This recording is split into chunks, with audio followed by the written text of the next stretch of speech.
Testing, 1, 2, 3. Testing, 1, 2, 3.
Marcus Speaks.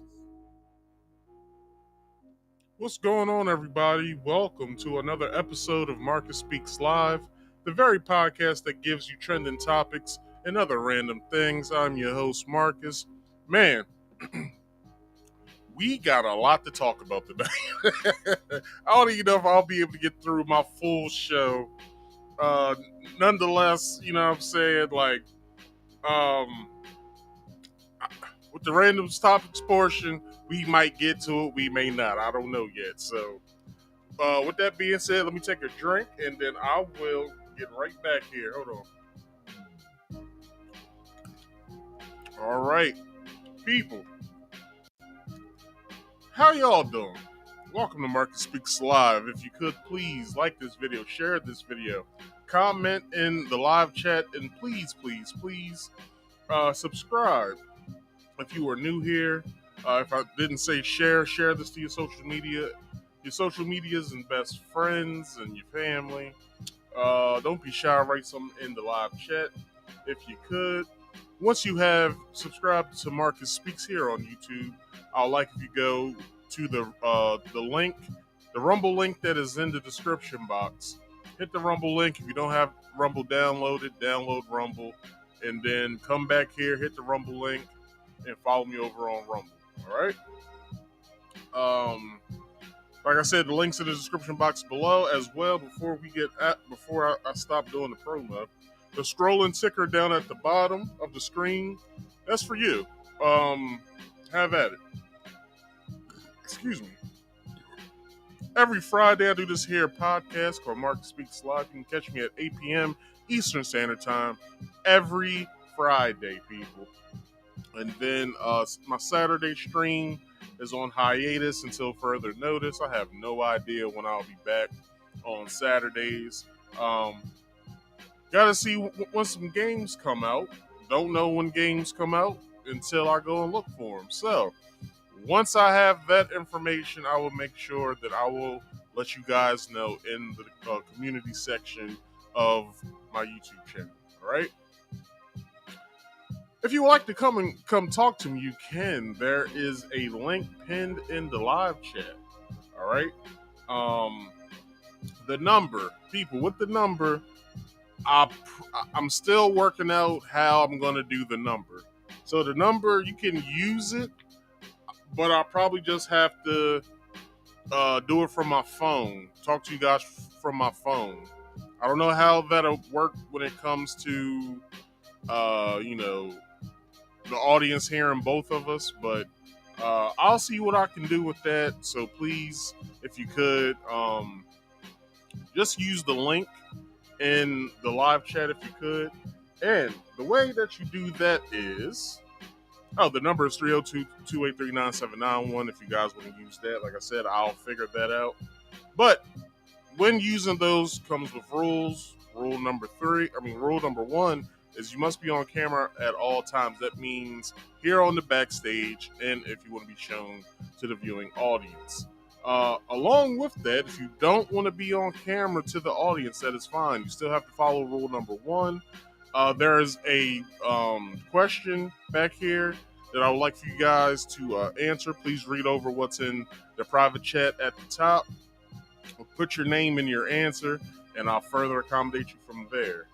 And people, hit the link. Please mute all background noise. That means me, your barking dog, your screaming kids, your jealous husband or wife, whatever that you got, girlfriend, boyfriend. Turn them down. Turn me down. Turn whatever you have down. Turn me off if you have to. If you hit that link, all right. And if you call the number. So with that being said, please use corded headphones. It's not just for me, it's for the viewing audience for a better audio experience. And with that being said, please, if you could, once again, like this video, subscribe if you are new here, comment in the live chat, and please share this to your social medias, friends and family, and whomever that you love. All right? So with that being said, people, and I hope this plays, if not, I have a different way I can play this. I like to, with my show, I like to play videos. I like to read you guys articles, and I like to give you guys my opinion on those. My unadulterated opinion. So with that being said, all articles and all videos are accredited in the description box below. I do not own any of the material that I'm using tonight other than my own opinion. All right. So with that being said, all articles have been altered from its original state to help with plagiarism, so I don't get in trouble. All videos, y'all. I want to use what is called fair use. Fair use isn't just a YouTube policy, it is also the law. So with that being said, I want to let you guys know what fair use is, because I want to follow both if I can. And so with that being said, let's show you guys what fair use is. Hello, everyone. Hello, everyone. All right, that doesn't work. So this is how I'm gonna do it. This is exactly how I'm gonna do it. Hopefully, it works. Hello, everyone. I'm going to tell you about fair use. It's the law. Warning. Federal law allows citizens to reproduce, distribute, or exhibit portions of copyright motion pictures, videotapes, or video discs under certain circumstances without authorization of the copyright holder. This is called fair use and is allowed for purposes of criticism, news reporting, teaching, and parody, which doesn't infringe of copyright under 17 USC 107. All right, y'all. That is fair use. Actually worked that time. I'm gonna have to take that off of my OBS and then just use it like that from now on. So, people, I want to get into this. Let me turn off the theme music. Let's turn some real music on, some cool background music. Let's chill out for the night. If y'all got y'all smoke, get it. If y'all got y'all's drink, get it. Pour it up right now, all right? Because what I do in the beginning of my show is I like to do a certain thing called short banter. So short banter is basically me basically going over a topic that, it's a warm-up topic before I get into tonight's main festivities. All right, and tonight's main festivities is from Diddy run the city to Diddy fled the country, plus more. So, people, with that being said, please, please, please, please get yourselves, y'all's drink, y'all smoke. Please ready your phones if you want to call in because I will be taking calls. Like I said, use the link. It's better because with the whole phone situation, I'm still working that out. I worked it out behind the scenes, so please do me that favor. All right, people, getting into this. So I came across a video, and that video was of a young man who was looking fresh to death. When I mean he was looking fresh, this nigga was looking fresh. This nigga had the polo on. He had the creased jeans. He had the New Balances, so he had to be from Baltimore. You know what I'm saying? Baltimore. I'm from Maryland, so you know what I'm saying. We was he doing his thing. You know what I mean? Haircut $40. What the hell's going on with my son?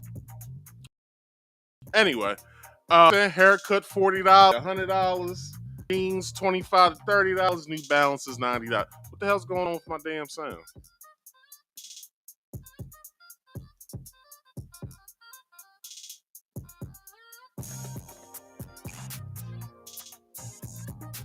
All right. Hopefully that's better. Hopefully that's better. If not, I'll reset it. Anyway, homie was looking fresh to death. You know what I'm saying? So let's play this video real fast, and I'll get back to his fit. Let's play this video real fast that I got because homie was looking fresh to me. You know what I'm saying? This is when I grew.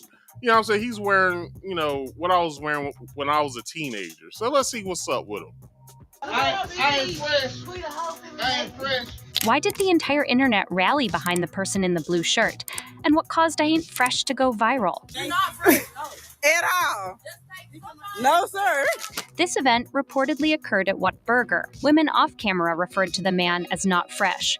The video was initially shared on TikTok on March 15. It's even conceivable that one of the off-camera girls posted the video. The man is depicted wearing a blue and white striped Polo Ralph Lauren shirt, blue jeans, and blue and white New Balance sneakers, holding 2 large sodas. The reason for the conversation's initiation and its trigger are unclear. The video lasts for 11 seconds. Hey, I ain't fresh. I ain't fresh. You're not fresh. At all. No, sir. You just gotta take your L, bro. Sometimes. A dialogue between a man and an unidentified girl became a meme. Users particularly... Brother, you was fresh to me, all right? Wherever you was going, you was fresh to me, all right? enjoyed the man's response, delivered with apparent bewilderment, as if he didn't grasp the situation or its implications. Later, the same TikTok user uploaded an extended version of the video. It seems the man was simply attempting to flirt with the girls, but they rebuffed his advances by claiming he wasn't fresh. This remark could be interpreted as a reference to the man's age, appearance, or attire. Poppy. Tell him what's up. Who you buying food for? Who the hell to drink for? Go ahead. This shit is crazy. I already paid for it. Just send me the money. I'm trying to tell you. Every time. After these two videos were published, users genuinely began to defend and support the man. One reason for their support is that, at first glance, he appears clean. A discussion ensued on TikTok, with some users scrutinizing the video almost frame by frame, searching for any stains on the man's clothes. One Twitter user even located the man's shirt and joked that now he knows what to wear this summer. Additionally, on the same Twitter thread, someone claimed to have communicated with the man from the video. All right. So they try and say homeboy ain't fresh. You out your goddamn mind. Because, let me see if I got this right. Hold on. All right, yeah, I got this right. So I had to go into the archives. You know what I'm saying? I had to go into the archives. And you can see me. I'm right here at the bottom here. That's me right there when I was in senior in high school. This is my homie Keon, my homie Jamal, and my homie Clue. All right? And this is well, she's not important. But we all had our collar shirts on except for Clue. You know what I'm saying? He chose to dress up that night. I believe that's homecoming. So, you know what I'm saying? To us, we was fresh. All right? We was fresh. God damn it. I'll show you another one. That is my homie Shaheen's graduation day. And you can see me and Maul had on collar shirts. You know what I'm saying? We was fresh. We used to call it getting jiggy back in the day when I was coming up. We used to call it getting jiggy. We used to call up each other before a house party, homecoming. There was like a homecoming or a shindig in Delaware. You know what I mean? A party or something. We'll call each other up. Yo, you going to the shindig in Delaware? I'm like, yeah, you getting jiggy? Damn right I'm getting jiggy, nigga. There's going to be all kinds of hoes up in there. It's going to be all kinds of freak Jones and butt nakeds. We going to be fresh to death in that bitch. I'll show you. Hold on. I don't know. Oh, okay. Yeah. This is me again with another collar shirt on. This is me fresh out of high school. I got a good job, got a 401k. You know what I'm saying? I'm doing my thing. Goddamn. This is me again on my birthday when I turned 23 years old. With another collar shirt on. You trying to tell me that this man ain't fresh? Check us out. You know what I mean? Oh, wait, no, I think Keon... Did Keon have a collar shirt on? Yeah, Keon did have a collar shirt on. But, nigga, we was fresh, dog. We was fresh than a motherfucker. Check out the do-rag, dog. Check the do-rag out. Now, my homie Shaheen and his brother Naheem, we all graduated together. Myself, Maul, Keon, and Naheem, we all graduated together. He's a year older than us, so he graduated. This is his graduation day, so he graduated a year before we did. You know what I mean? You know what I mean? The Black and Brown Coalition. You know what I'm saying? We all, you know what I'm saying? Puerto Ricans and blacks, we do it again. You know what I'm saying? This is what we do out here. Now, once again, like I said, I got on my collar shirt. This is me fresh out of high school. This is me, you know what I'm saying? Like I said, good job, 401k. I'm doing my thing. You know what I'm saying? I wasn't old enough to buy this liquor that's in this picture, but I knew somebody who could. So we was hanging. We was hanging, slanging, and banging. No Diddy. All right? No Diddy. once again, my birthday, my 23rd birthday. This is the first time I ever got high too. I'm high in this picture. I don't smoke no more, but I'm just saying. You know what I mean? This is the first time I ever got high. I got I don't even know what the fuck that is in my right hand. But I got the natty ice up in the left hand. I'm chilling. But this is what I'm not understanding. Shorty was all on homie's back about what he had on. But we forget. We forget. Some of our favorite rappers used to dress just like this. Jay-Z bagged Beyonce with a collar shirt on. With a collar shirt on, Jay-Z got Beyonce in this getup. He got the fresh pants on. I don't know what kind of shoes he got on, but he got the collar shirt on. He got the chain tucked. You know what I mean? He's doing his thing. He's doing his thing. And he bagged Beyonce like that. Check out Beyonce fit. I would have bagged Beyonce just like that. I knew a chick in school who had this same get up. Fuck is y'all talking about? Fuck is y'all talking about? He ain't fresh. My boy fresh than a motherfucker. Anyway, y'all know how to dress, dog. That's all I'm saying. But anyway, that concludes tonight's short banter portion of the night. Let's get into our main topic of the night. Oh, y'all have been waiting on this.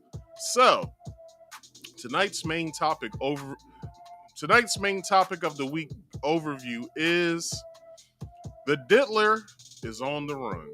So, I wrote this a couple days ago, should have changed it. But as we all know, that Diddy was out here getting raided on Monday. Well, some people would say it wasn't a raid. It was more of a shakedown, so to say. You know what I'm saying? Homeland Security on the West Coast and East Coast verged on to Diddy's house. And yeah, I should have put that picture first.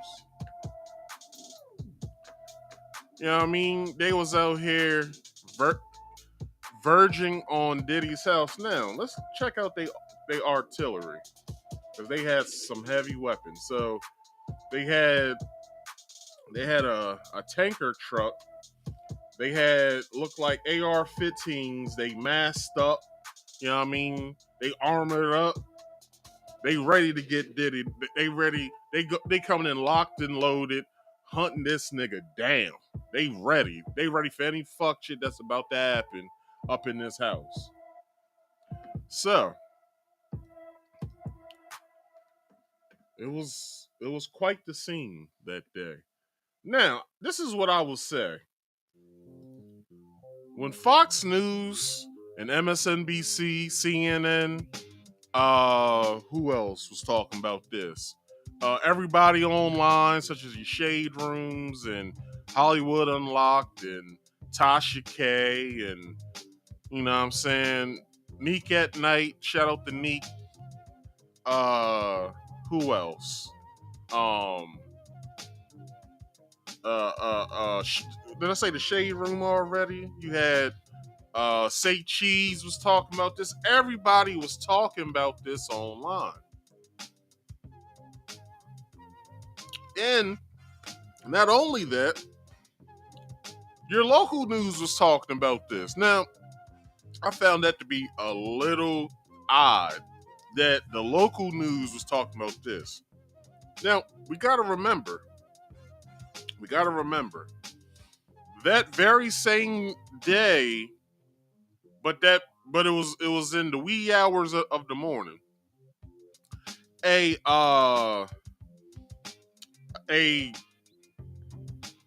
what would they call it? A shipping a shipping container truck.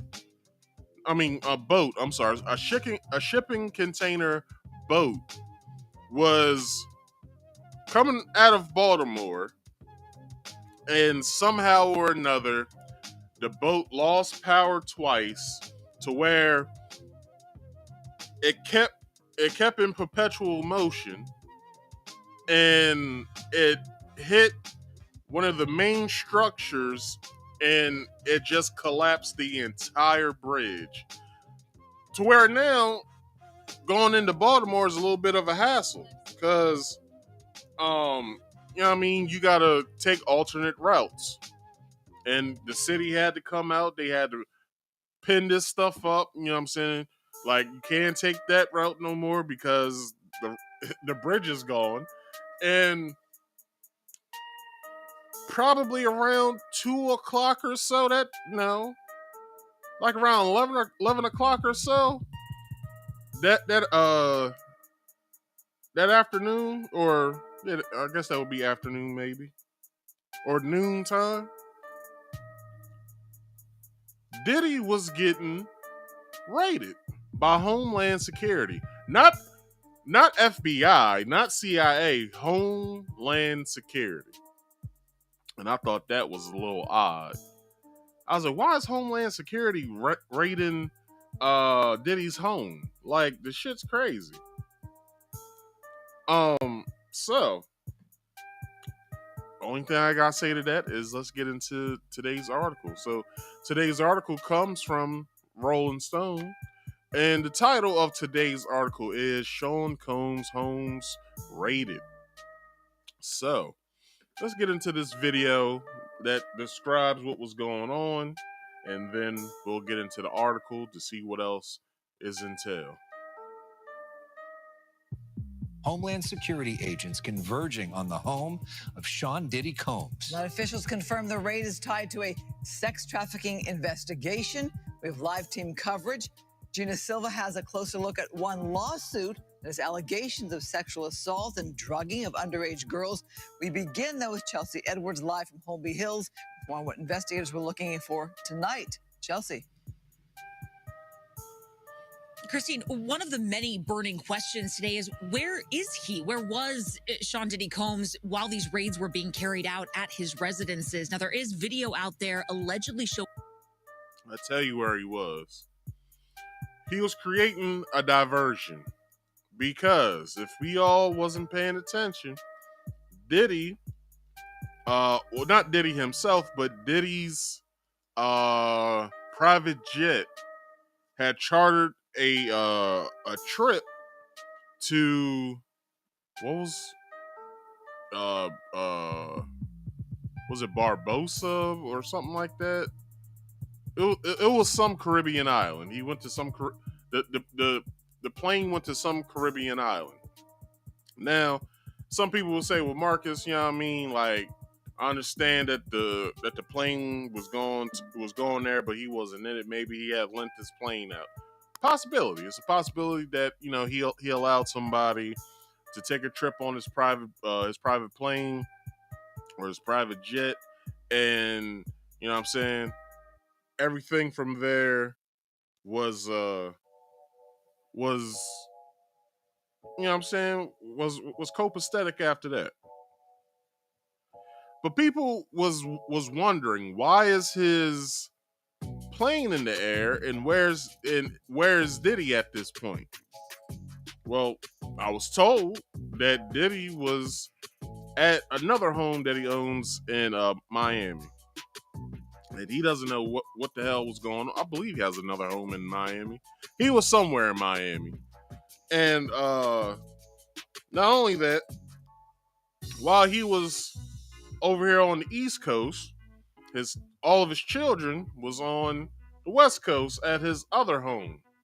Now, I don't have those pictures of what that home looks like, but it's a pretty nice house, I tell you that. Like, his pool is basically an Olympic style pond at this point. Like, if you look at the helicopter footage of or just a helicopter screenshot of what the pool looked like compared to the entire house. The pool was just at like the length of it was just as big as the house itself. But there was two houses on the property, so I'm guessing he has a guest home on that property in Los Angeles. And nice ass house. But the you know what I mean, the feds raided that home. They went all up and through there, and they did what they had to do. So that's where he was. Just let this reporter know. Showing him in Miami this afternoon, but officials haven't yet confirmed whether or not he is in custody or not. As you can see, the street has now been opened into his Holmby Hills home. Investigators wrapped up here a couple of hours ago. Fox 11 was first on the ground. They got the armored vehicles in the driveway. And in the sky as heavily armed federal officials descended on Sean Diddy Combs' home. Look at that pool, yo. Now, that's a large house. And then you got the guest house over here. Or it's the pool house, whatever it may be. But that's a nice ass house. Like, fuck Diddy with all, well, pause on that. But it's a nice house. You know what I mean? Despite everything else, that's a nice ass house. Holmby Hills Mansion. The raid, led by Homeland Security, is allegedly tied to a federal sex trafficking investigation. I walk up and down here all the time, and I didn't even know this was Mr. Combs' house. Some neighbors say the heavy response seemed unnecessary. We're surrounded by $50 million mansion. Like, where's the threat? Like, what's necessary? Like, why you gotta bring all that here? Skyfox was overhead as some people were detained. And now, no one knew who that dude was. Let me get to it. Hold on. Right there. Nobody knew who this person was that the police officer is dragging out backwards. No one knew who that was, so that's probably like a family friend of one of his sons or something. But no one knows who this guy is. Was overhead as some people were detained and held up. And then his kids was there. I believe that is either his daughter or his youngest son's girlfriend. And in the middle there, I believe was what? I believe that was the oldest son, not Quincy. Well, Quincy isn't even really his son; it's a stepson. But his oldest son, Justin, I believe, is in the middle, and then King Combs is somewhere on the right side of the screen.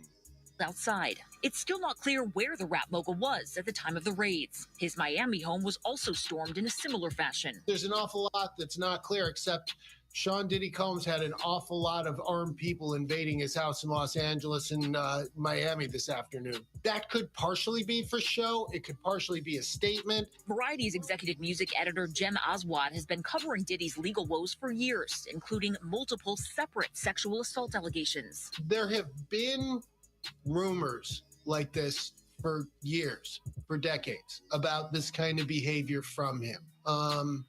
I don't know whether they're true or not. You know, yes, he could be an unpleasant person. That is widely available on video. A lot of really successful people can be. Innocent until proven guilty, one would hope. From a legal standpoint, Aswad says Diddy is likely prepared for a showdown. I would say he has just about the strongest possible legal team representing him, and frankly, he can afford it. Investigators stayed at the Holmby Hills home throughout the day as media outlets from all over the world gathered and celebrity tour buses continually passed by. Leave Puffy alone, man. Y'all crazy. It's always a show. This is America. Now, we have reached out to Diddy's team for comment on these raids. We have yet to hear back. Reporting live from Holmby Hill. All right. So that was that. Let's get into this article, why don't we? So, officials raided 2 of Sean Puffy Combs, or Diddy, or Brother Love, or wherever the hell he calls himself these days. Diddy's home on Monday. A law enforcement source confirmed to Rolling Stone as part of a federal sex trafficking investigation. Led by Homeland Security, the raid was carried out just 4 months after the rap mogul's ex-girlfriend singer Cassie accused Combs of sex trafficking. An attorney for Sean Diddy Combs, who is the target of a federal investigation, has spoken out about the searches that took place at two of the musicians' homes on Monday. Aaron Dyer, Diddy's attorney, said in a statement to CNN on Tuesday, "Yesterday there was a gross overuse of military-level force as search warrants were executed to Mr. Combs' residences. There is no excuse for the excessive show of force and hostility exhibited by authorities or they or the way his children and employees were treated. Mr. Combs was never detained, but spoke to and cooperated with authorities. Despite media speculations, neither Mr. Combs nor any of his family members have been arrested, nor has their ability to travel been restricted in any way. This unprecedented ambush paired with an advanced coordinated media presence leads to a premature rush to judgment of Mr. Combs and is nothing more than a witch hunt based on meritless accusations made in a civil lawsuit. There has been no finding of criminal or civil liability with any of these allegations.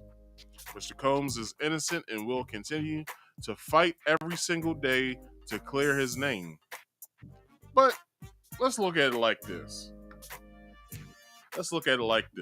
Where's my cursor? Let's look at it like this. They had to have shown up for something.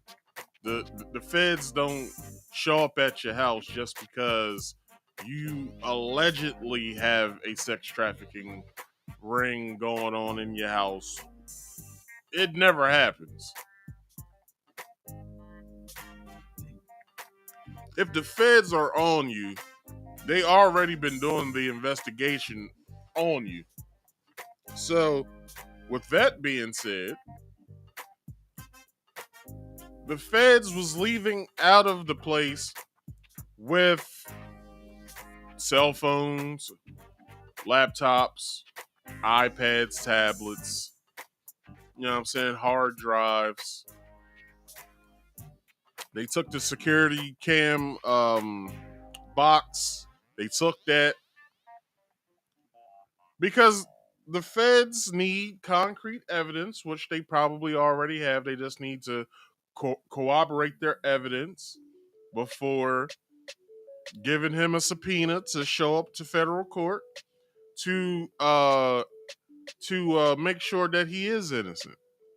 That's how it works in the real world. Now, I'm not putting any guilty or any sort of I'm not putting any sort of guilty or yeah, I'm not saying that he's guilty, but you know what I'm saying, 5 people have came out. Cassie was number 1.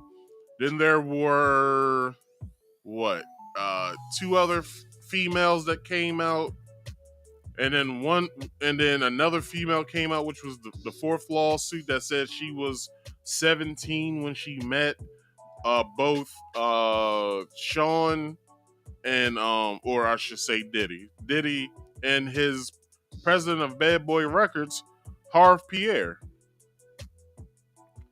And she said that they did unspeakable things to her.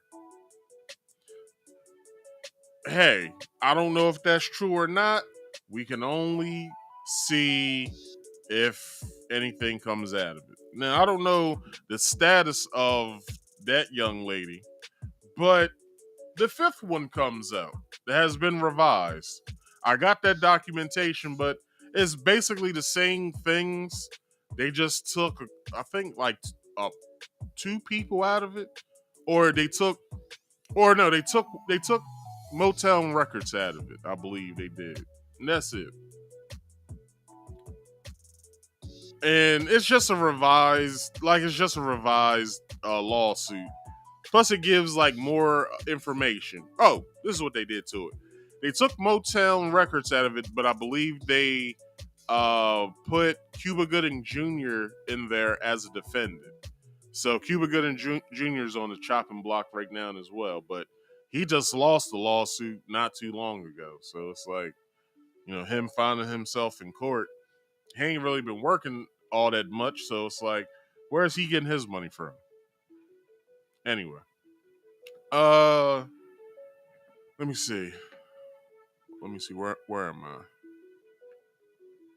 Let's see. Blah, blah, blah.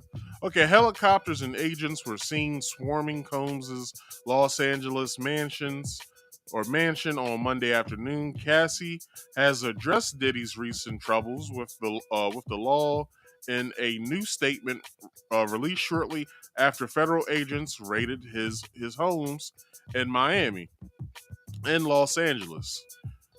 We will always support law enforcement when it seeks to prosecute those that have violated the law. Hopefully, this is the beginning of a process that will hold Mr. Combs responsible for his depraved conduct. Now, that's crazy, right? That she just came out of nowhere the day of that everything was happening. And I don't believe that she made the statement. I believe her attorney made the statement on her behalf. But as we all know,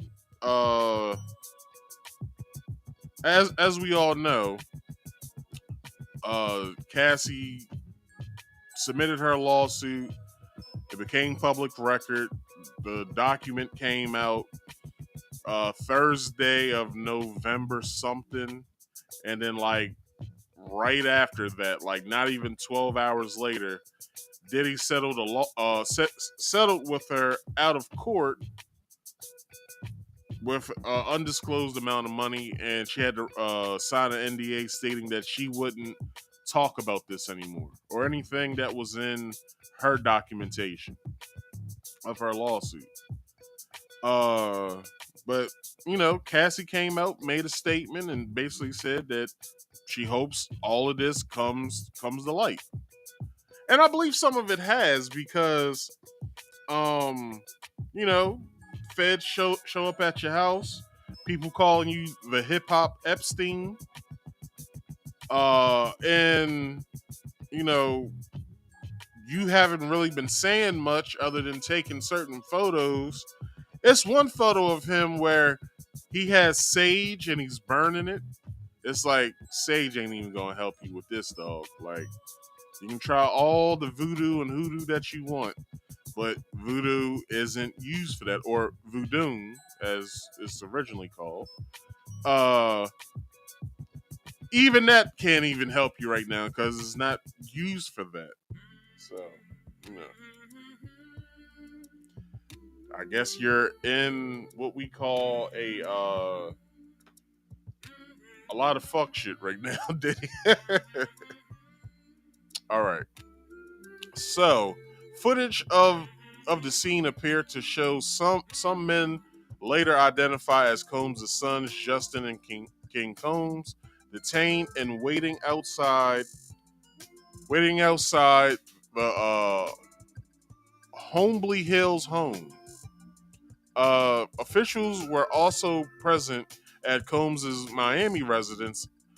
Combs was in Florida at the time of the raid, according to NBC News, and officials reportedly seized his phones before the Bad Boy Records executive was scheduled to leave for a trip to the Caribbean.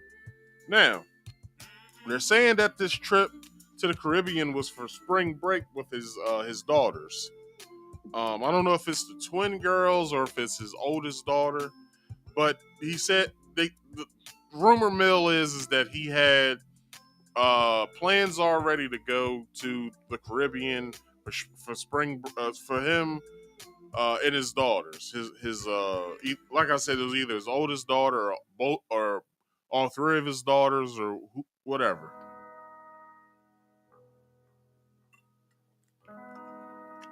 But let's get into what they seized. They seized his phone before the Bad Boy Records executive was scheduled to leave. But we also saw in video, not videos, but in photographs that they took laptops and other things that were in evidence bags. Now, one person's take that I saw that I liked was Hotep Jesus last night on his podcast with his co-host Uncle Hotep on their podcast. Hotep's Been Told You, and I like Hotep Jesus take when it comes to them, seizing his electronics. He said, for all we know, he could have been, he could have bleach bit all of his electronics and, what I'm saying, his servers and stuff like that. He could have took bleach bit to it, which is the same thing that Hillary Clinton did after the QAnon stuff was coming out about the whole Pizzagate situation and her having sensitive information in her own servers. And then they said that somehow or another those records couldn't be found on her servers, is because they said that she bleach bitted everything. She bleach bit her servers. Bleach bit is a tool that I believe you can download or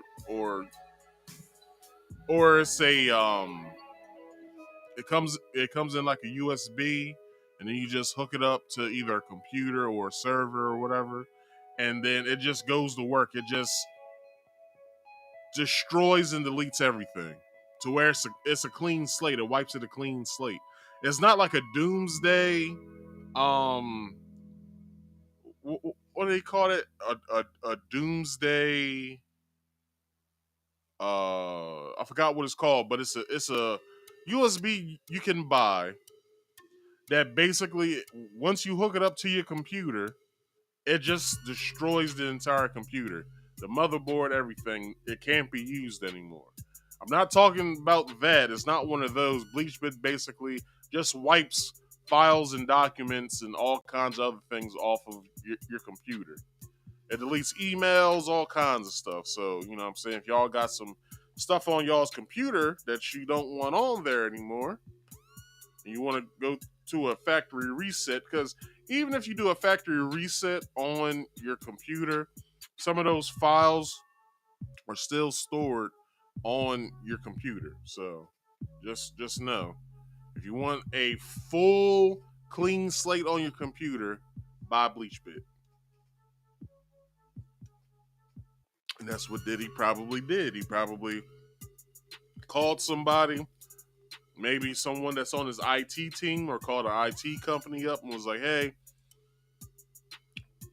we need you guys to come to both of my residents, or all three of my residents, because some people are saying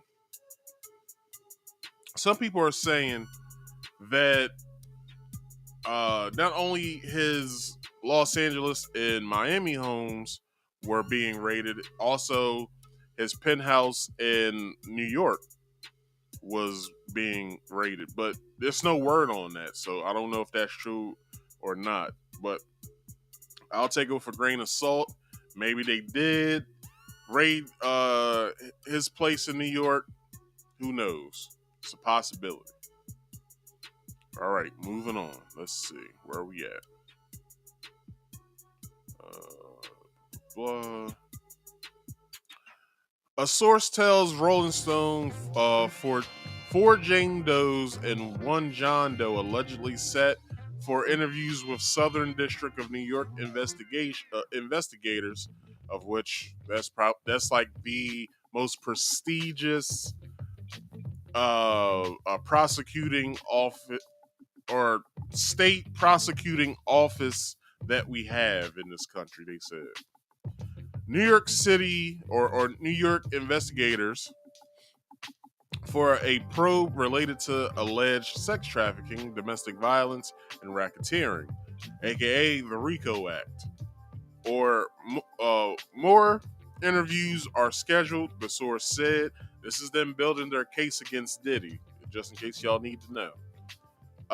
Sources said early Monday, Homeland Security investigation New York executive law enforcement actions as part. I think I read that wrong. Let me read that over again. Early Monday, Homeland Security, New York executed law enforcement actions as part of an ongoing investigation with assistance from Homeland Security Los Angeles, Homeland Security Miami, and our local law enforcement partners. We will provide further information as it becomes available. Homeland Security investigation spokesperson said in a statement.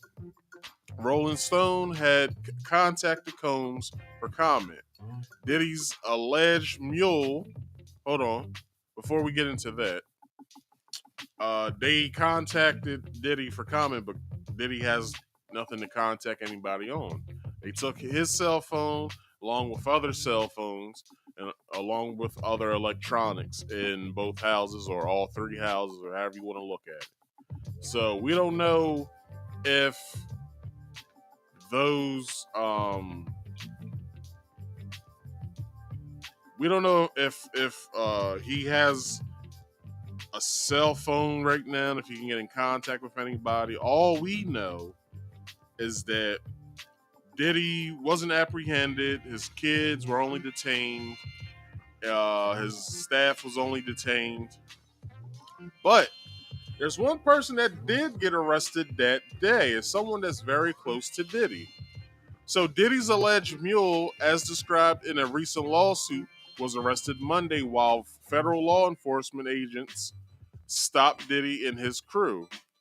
And I deleted that picture, but it was basically Homeland Security rallied around him and his family at I guess a private airport to let him know that, hey, your homes are being raided right now for evidence of your wrongdoings. Basically, is probably what they said to him. TMZ has confirmed that they stopped Diddy and his crew. According to the affidavit by TMZ, 25-year-old Brendan Paul was booked on two separate drug charges after the feds intercepted Diddy's plane at the Opa-locka airport in Miami, namely one count of possession of suspected cocaine and another of possession of suspected marijuana candy, both of which are felonies in Florida. Other words, they don't play that shit in Florida. You having drugs, but drugs be all up and through Florida. So how the hell are they stopping everything? Good question. Anyway, let's see. Possession, marijuana, both. Let's see. In the paperwork, officers claim that while they were working in conjunction with Homeland Security and Customs and Border Protection personnel, they came across what they described as the suspected drugs in Paul's travel bag, which they say he claimed, which was probably for Diddy, because in Little Rod's lawsuit, he stated that Diddy that Diddy's assistant basically told him that his staff and his chefs and maids and stuff usually have this drug called 2C on them, which they call pink cocaine, which are called pink cocaine because I guess it's a mixture between ecstasy and cocaine, marijuana gummies, and pills, some sort of pill. I think Percocet or whatever. So yeah, he got caught up with cocaine and marijuana gummies, and now this motherfucker's going to be going to jail for a long time in Florida. And when I say a long time, a long time.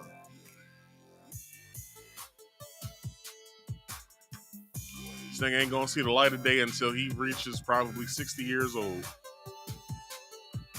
Let's see. Diddy's world's crumbling right before his eyes, and he can't stop it. There's no way he can stop it. And God damn it, don't let it, cause you knew what you was doing, Diddy. Take that. We all heard the audio between you and Meek Mill.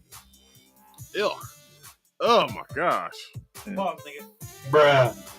Whew. Have y'all guys heard that? I had to wash my ears out after I heard that bullshit. Anyway. Let's see. Border control personnel. Okay, I've read that already. Let's change the music up. This shit is terrible. Alright, there we go.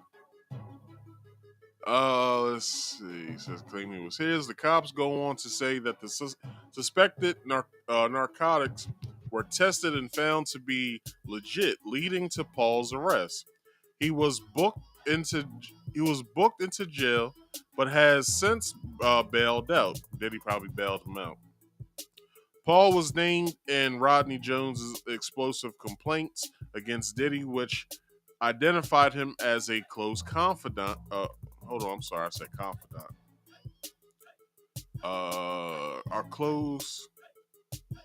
Close confidant of Diddy's, and more importantly, as someone who allegedly handles Diddy's drugs and guns. Oh, so he the nigga they got the blicky on all the time. Okay. Where's his bodyguards at? Anyway. There are photos of Paul and Diddy included in Rodney's lawsuit. There's no evidence thus far that the drugs allegedly found on Paul were in any way connected to Diddy. But I believe this dude was I believe he was a college basketball player. So for him to work for Diddy and handle drugs and guns, that's a far stretch from what he was doing in college. I don't know what he majored in, what he minored in. I have no idea, but he works for Diddy. Seems as though that he had drugs on him, and he had cocaine, and he had marijuana gummies, of which they said, in Diddy's, not Diddy, in Lil Rod's lawsuit, along with Cassie's lawsuit that stated that he liked to take illicit drugs. And this guy's connected to Diddy. Okay. I'll take your word for it. Anyway. There's no evidence. Diddy. So FWIW Diddy. I don't know what FWIW stands for. Diddy has previously denied all of Rodney's salacious claims. We've reached out to Diddy's camp. So far, no word back. Douglas Wigdor who represents Cassie Ventura and a Jane Doe accuser, says in a statement provided to Rolling Stone, "We will always support law enforcement, blah, blah, blah, blah, blah." Anyway, attorney Tyrone Blackburn, who represents two accusers, music producer Rodney Jones and Liza Gardner, tells Rolling Stone, "It's about damn time. Sometimes justice delayed is not justice denied." So So long as justice ultimately arrives, Jones sues Combs last month for sexual assault, harassment, and not compensating him for work on a Grammy-nominated The Love album. Gardner filed suit in November, alleging Combs and singer-songwriter Aaron Hall took turns R-wording her following the Uptown Records event in 1990. It is not clear whether Homeland Security Investigations search is related to any of the allegations raised in the several civil lawsuits filed in the past 4 months against Diddy. But I will say this. When it comes to this whole Diddy thing, for the feds to come get you, or not come get you, but to come and raid your homes, your employee gets arrested for illicit drugs, your kids get detained for being in the home that's being raided, and then no one else is coming to your aid other than Slim. Who was it? Slim Thug and who was the other person? I forgot who the other person was that came to his aid, basically saying that, yo, they just trying to get Diddy out the paint, yo, like, this is fucked up that they doing this to Diddy. Or how about this, Slim Thug and everybody else who's protecting this man? How about we look over the documentation? Because it wasn't some run-of-the-mill person that can type up legal documentation. This was actual lawyers on the behalf of the plaintiffs in all of these suits. Now, I'm not saying all the suits are correct or right, but what I am saying is this. No one accuses you of the same thing in lawsuits. There's always have to be something different. But I said this about the R. Kelly thing.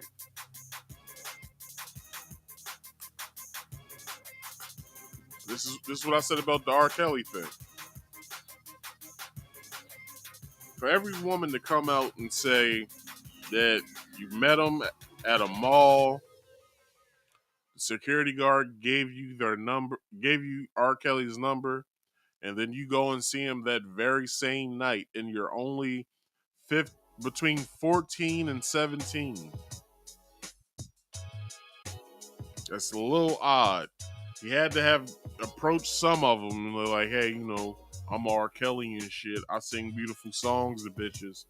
How about you come and hang with me tonight? Pretty sure it was a little difference amongst all of them. But none of them were. So for this to also have the same effect, that Little Rod, Cassie, and two other women, Little Rod, Cassie, the chick that was 14 at the time, and two other women to say that you did something and they can prove it, and Little Rod had pictures, it's a possibility that, just saying. Bruh. The Southern District of New York is one of the most prestigious in the country. If they're bringing a case against him, Diddy has a lot to worry about. Former federal prosecutor Naima Ramani tells Rolling Stone he is in a world of hurt right now. R&B singer Cassie filed a bombshell complaint against Combs on November 16th, alleging he subjected her to vicious beatings, sex trafficking, and R-wording. In her 35-page filing that started with bright red trigger warning, Cassie claimed Combs punched her, kicked her, and stomped on her, and forced her to have drug-fueled intercourse with male sex workers during arrangements he dubbed freak-offs. In a statement, Combs' lawyers said the lawsuit was a financial shakedown, riddled with baseless and outrageous lies. But so why did he pay? Like, if it's a financial shakedown and somebody's just trying to get a payday, why did the payday happen? She could have went to a payday loan place and got some money. But she got an undisclosed amount of money plus an NDA saying that she would never talk about this shit again. Something's a little off.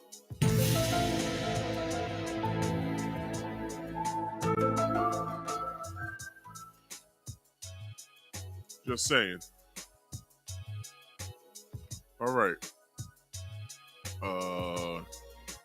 Diddy reached a private settlement with Cassie 1 week later, as New York's Adult Survivors Act was set to expire. Two more women stepped forward on Thanksgiving Day with similar disturbing claims against Combs.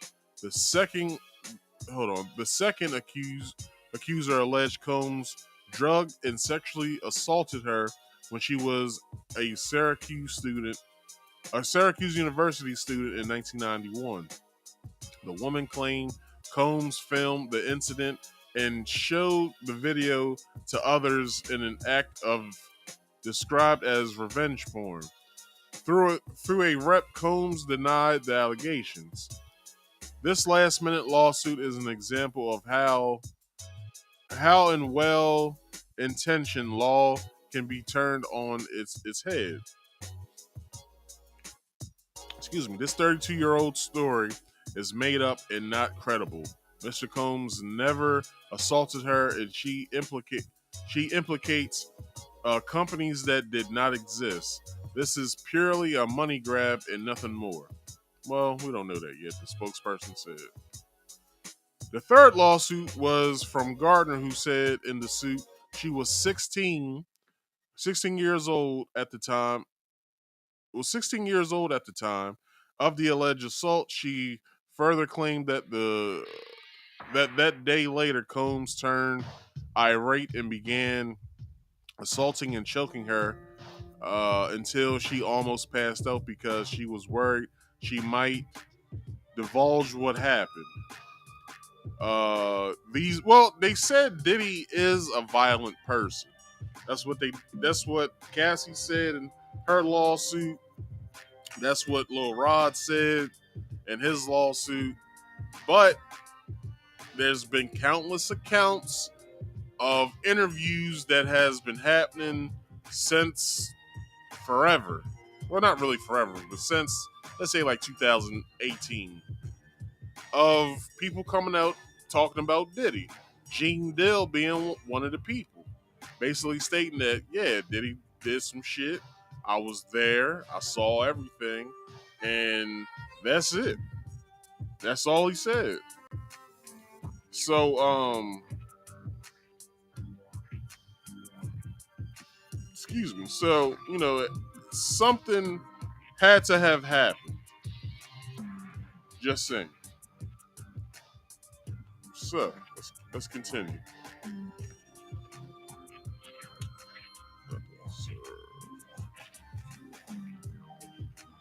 These are fabricated claims falsely accusing misconduct over 30 years ago and filed last month.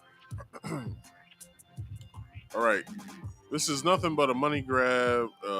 In early December, a fourth accuser alleged Combs, former Bad Boy President Harve Pierre, and a third man gang R-worded her at Combs' New York recording studio in 2003 when she was 17 years old, and there was pictures of her on Diddy's lap in the studio, and who knows what comes out of that. All right. Combs' wrongdoing in each case. Okay, so still, he steps down from the chairmanship of his Revolt TV media company last year as more than a dozen companies fled his e-commerce platform. In January, liquor giant, was it Diego, cut him loose in a private settlement under which Combs will no longer be a joint owner of the tequila brand De Leon or have any ties to Ciroc vodka. I was always a New Amsterdam dude any goddamn way, so I never drank Ciroc, so I don't know what Ciroc tastes like, but the same flavors that Ciroc had, New Amsterdam had, and New Amsterdam was a little cheaper than Ciroc, so I just used to get New Amsterdam. So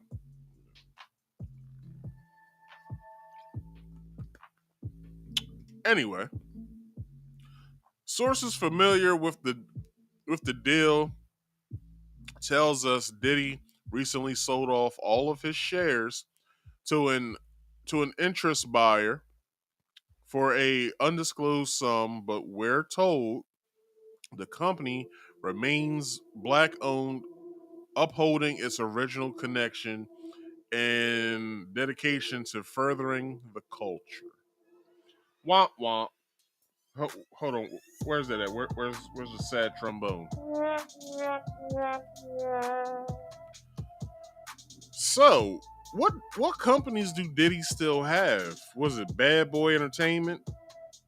Nobody's released any music on Bad Boy Entertainment in a while. He had Love Records that was a part of the Motown umbrella, which I forgot. I guess Motown's underneath of Universal, so that's that whole thing. I believe that Love album was a one-time deal, and I don't know if Love Records still exists out here, but if it does, then I guess that's Diddy's new venture. But who cares about that, right? Anyway, here's another discovery that was seen. Sean, hold on, sons. Where did I get this from? I forgot where I got this article from.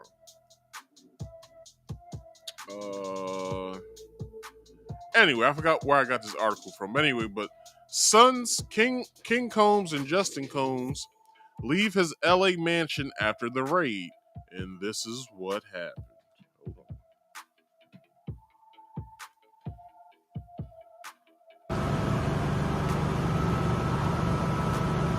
Diddy's sons King and Justin Combs, King and Justin Combs fleeing rapper's LA mansion with packed bags after raid.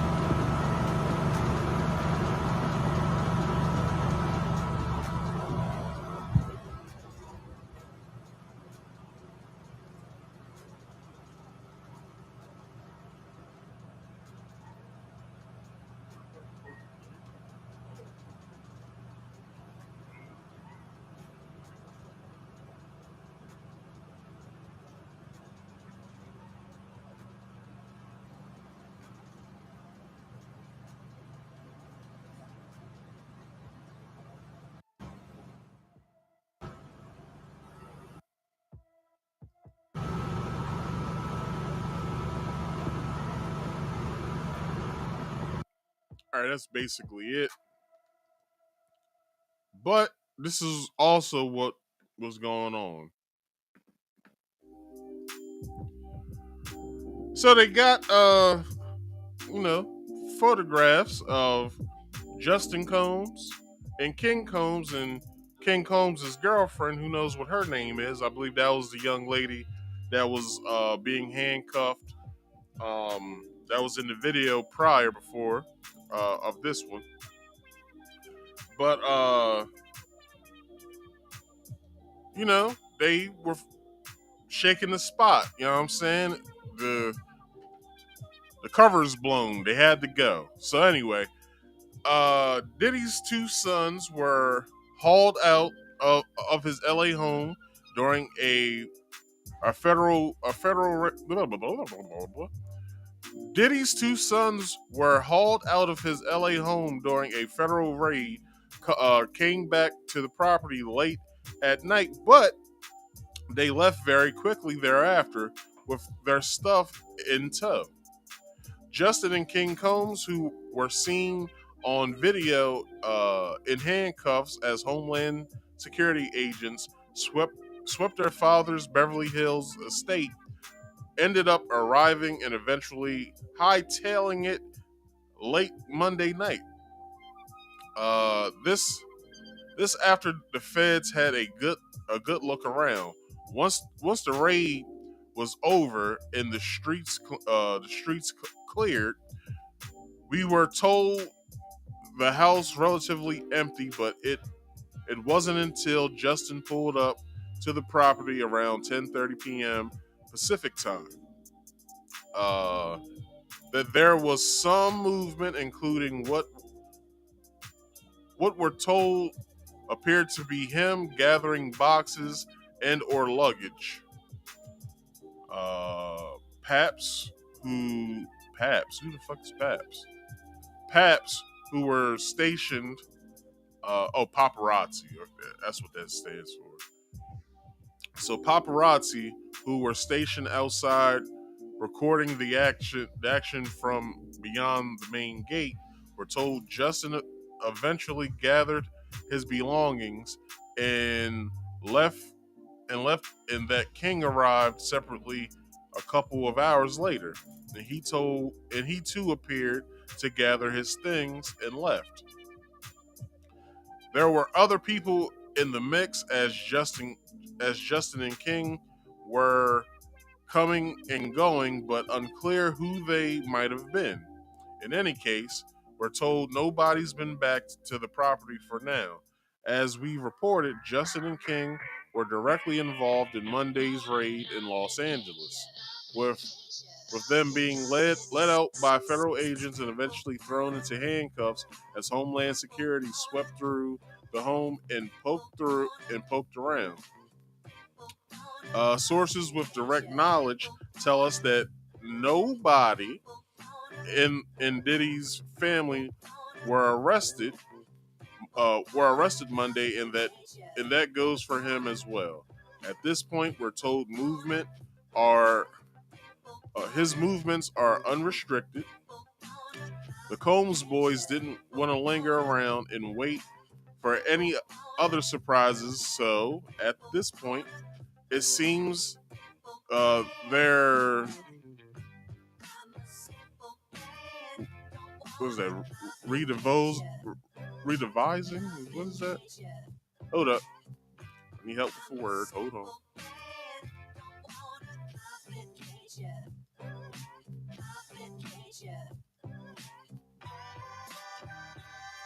Rendezvousing somewhere else. No word on where though. They probably linked up with they pops back in Miami, and they probably flew his private jet to the Caribbean where they was supposed to go in the beginning. So who knows where they could have went.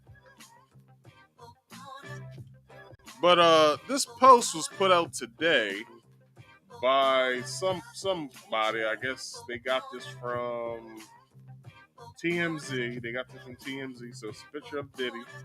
And it says, Diddy, feds subpoena multiple companies after Miami, Los Angeles raid. So, something like that. Hold on. Something like that. I guess that's how it's said.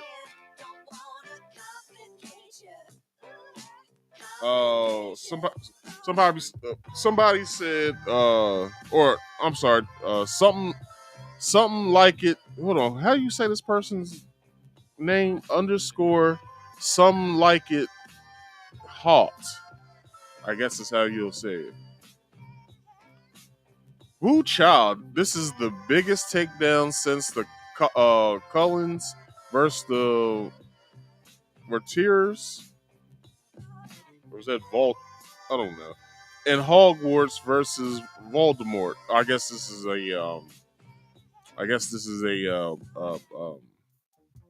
Harry Potter reference, I guess. And the Death Eater's child. TMZ is reporting that any phone provider, computer companies, commercial airlines, and all of the jet charters companies Diddy has used in the past will be subpoenaed. Holy shit. Hold on. Holy shit. So I would say that they're calling these companies up to basically ask them, send one of your guys over to Homeland Security, to each company, send one of you guys over here because we need them to create a back door for us in these devices because we need to get some information off of there, or we need to scrub some information off of there. Which one comes first. Damn, that's crazy. Hold on, it was more. Hold on, I didn't know it was more. Let's see.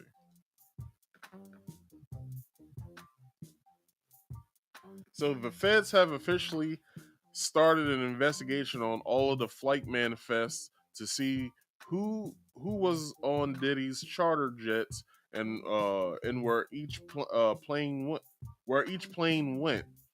The subpoenas were sent by the U.S. Attorney for the Southern District of New York, who is leading the investigation. All right. Well, like I said, the feds just don't come at you with fuck shit. They make sure that what they got sticks. And it's looking like they're trying to find some sort of evidence of these freak offs, these sex trafficking acts, abuse. They're trying to find something on this man. But meanwhile, around the time, 50 Cent drops the poster for his Diddy doc. Did he do it? Original docu-series coming soon. That's what 50 dropped. And then I think I got another one. They're also saying, well, this is 50 Cent saying this. This is me saying this. Hold on, did I take it? 50 Cent is saying this about Jay.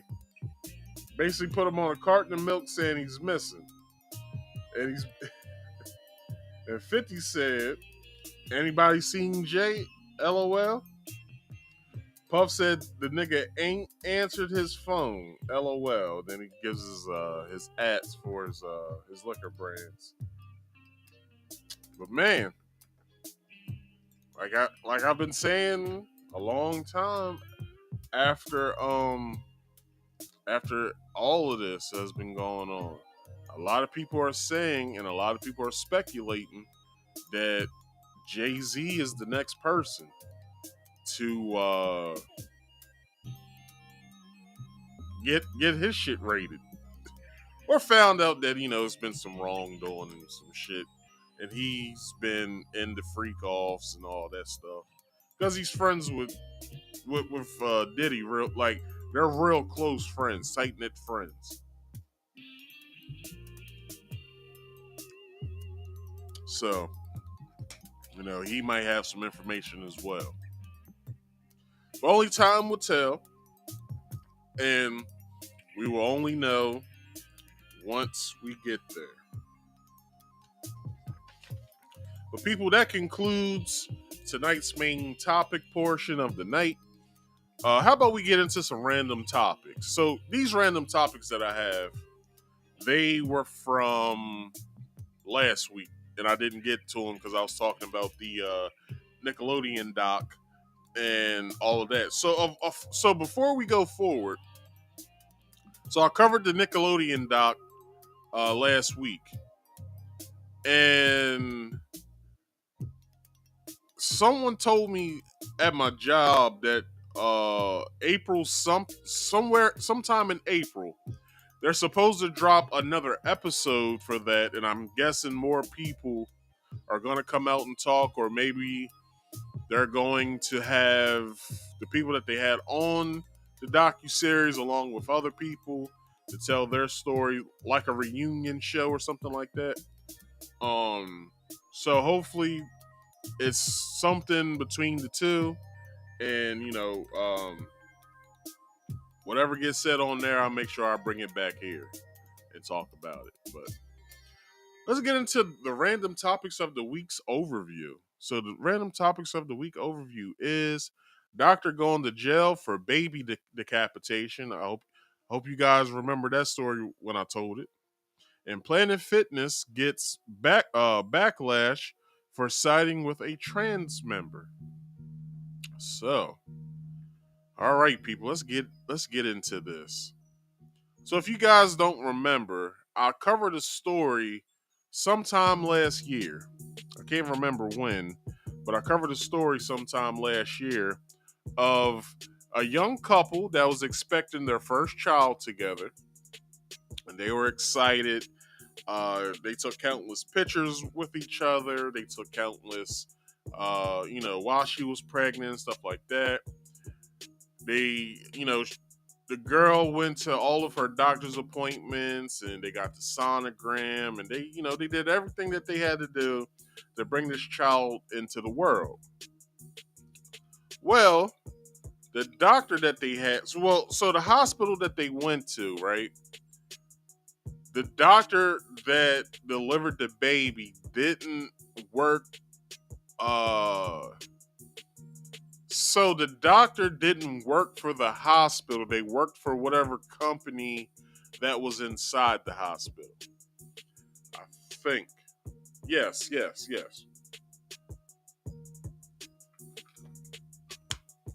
So whatever medical company that was in this hospital that helped, I guess, females who didn't have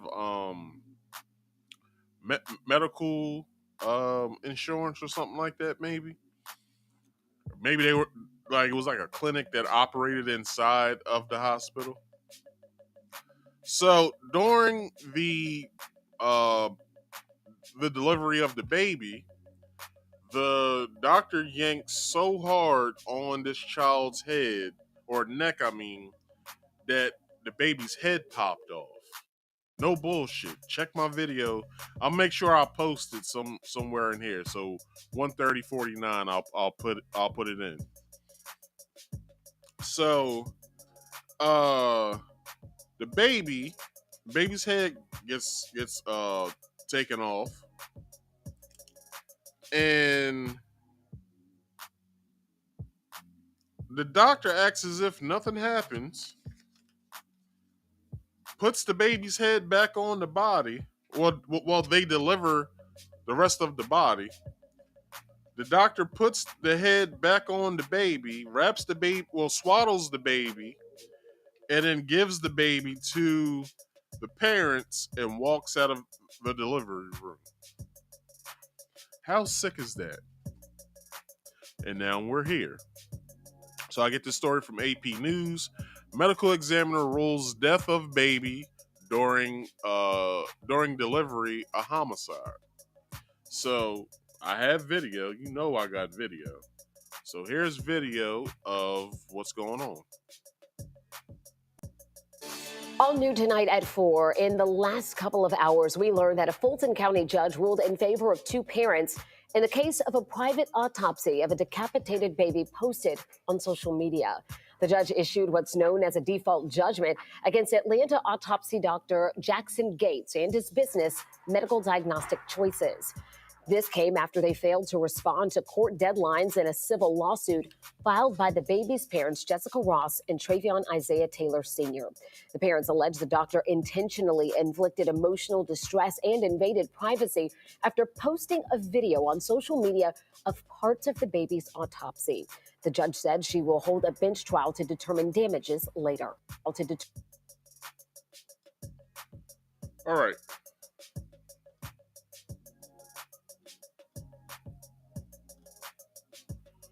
All right. So, as you can see, that was the young lady and her boyfriend. I need to switch these pictures around real fast. Hold on. I don't have any pictures of that couple. Excuse me. So, all right, let's get into the story.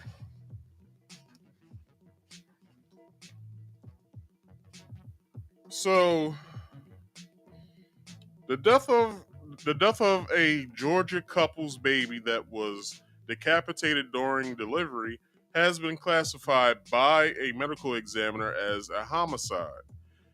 Their attorneys announced Wednesday Travion Taylor Jr.'s parents have sued the hospital and the doctor who delivered the baby in July. So that was last July. Both have denied wrongdoing. The Clayton County Medical Examiner's Office found the immediate cause of the baby's death was a broken neck a broken neck. The baby's head came off. Like, no bullshit. The baby's head came smooth off. That was fucked up. I said that. That was fucked up. But it was funny, though. The baby's head came smooth off. That was fucked up, but that was funny. But anyway, the baby's head came off. Like, it was more than a broken goddamn neck. Maybe the baby's neck was broken before they decapitated the baby, but Jesus Christ, like, this damn woman put the damn baby's head on the body, swaddled the baby up. Hold on. Hold on. Swallowed up. Have you ever been swallowed up? Swaddled the baby up and, you know what I mean, gave the baby to the parents. Like, who does that? Anyway. Where am I at? Broken neck. Instead, human action was to blame, according to an office statement described by attorneys at a news conference Wednesday. The boys' parents, Jessica Ross and Travion Isaiah Taylor Sr., say Dr. Tracy St. Julian. Hold on, let me see if I still have these pictures. I'm pretty sure I still have these pictures of these people.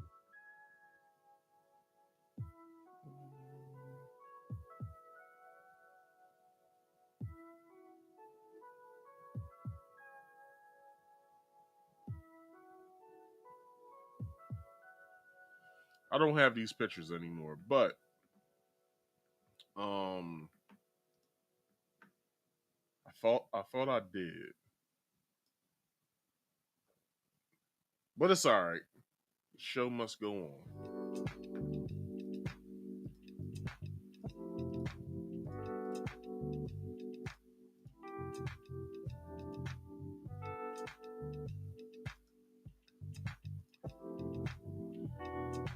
All right.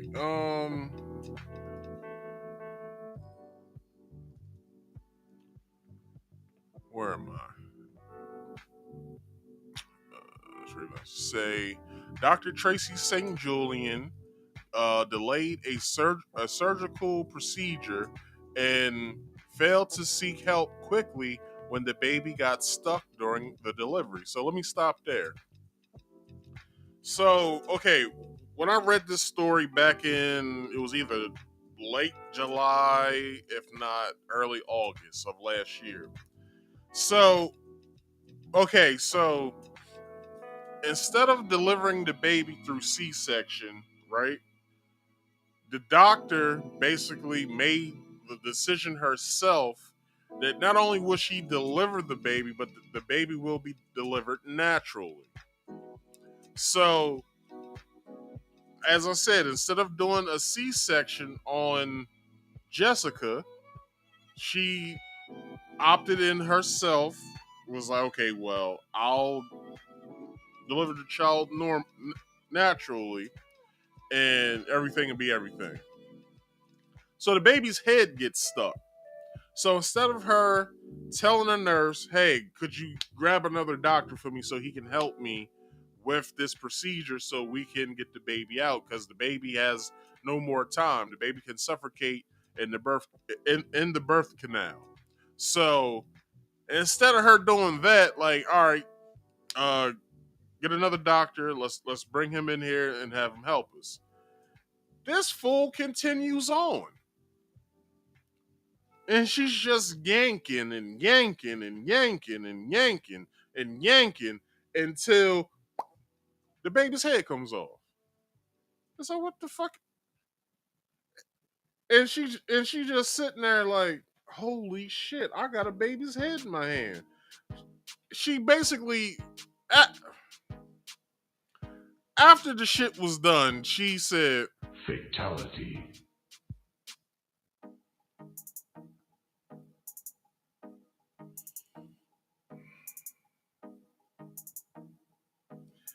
and to Finish him. she puts the baby's head on the body. After that, she Swallowed up. Have you ever been swallowed up? and gives the corpse, I'm so sorry, Bruh. to Jessica and Travion. That's fucked up. That's fucked up. Instead, they say she applied excessive force to the baby's head and neck. This is something that is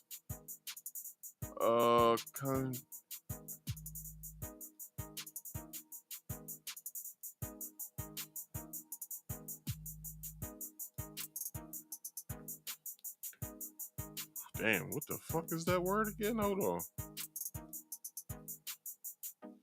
Contraindicated? Contraindicated. Okay, sometimes hold on. This is sometimes that is contraindicated.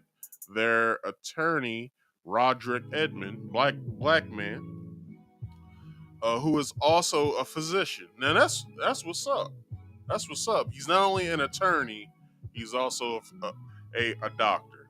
Said Wednesday, no credible, no reasonably competent obstetrician should ever do this. Attorneys for St. Julian said they reject the finding that the baby's injury happened before death. Bruh. Are you stupid? Like, are you stupid? Let me read that over again. Attorneys for St. Julian said they reject the finding that the baby's injury happened before death.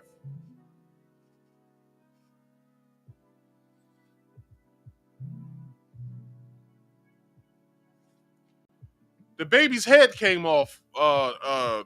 What's her attorney's name? They don't give her attorney's name. But the doc had the baby's head pulsating in her hand, and and when she did it, all she heard was this.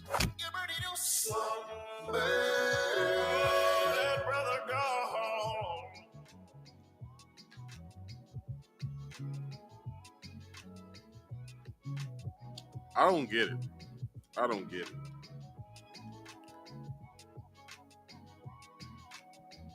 I don't get it at all. Anyway, let's move on.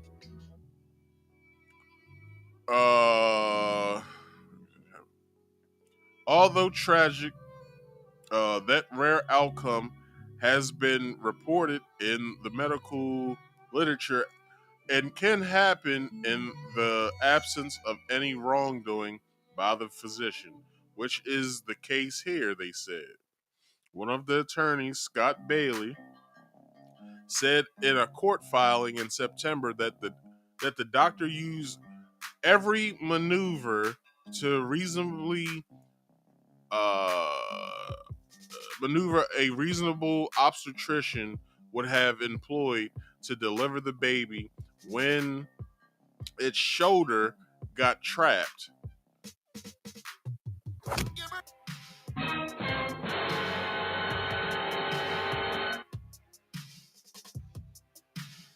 So where when you're being trained to be a doctor and in a obstetrician at that, does it say if all else fails, rip the head off?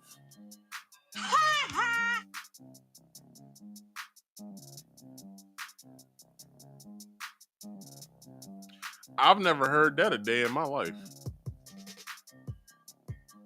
Let's see what else they have to say about this. Bailey's filing also asserted that the trauma to the baby's head and neck occurred after death. What?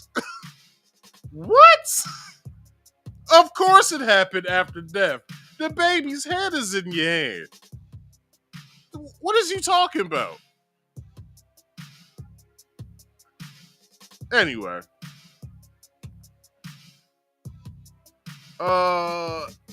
In the process of attempting to deliver the fetus by circumcision and save Ross's life, but she didn't do that. She didn't do that, right? Because another doctor would have said, "Oh, well, the baby's shoulder is stuck in the birth canal.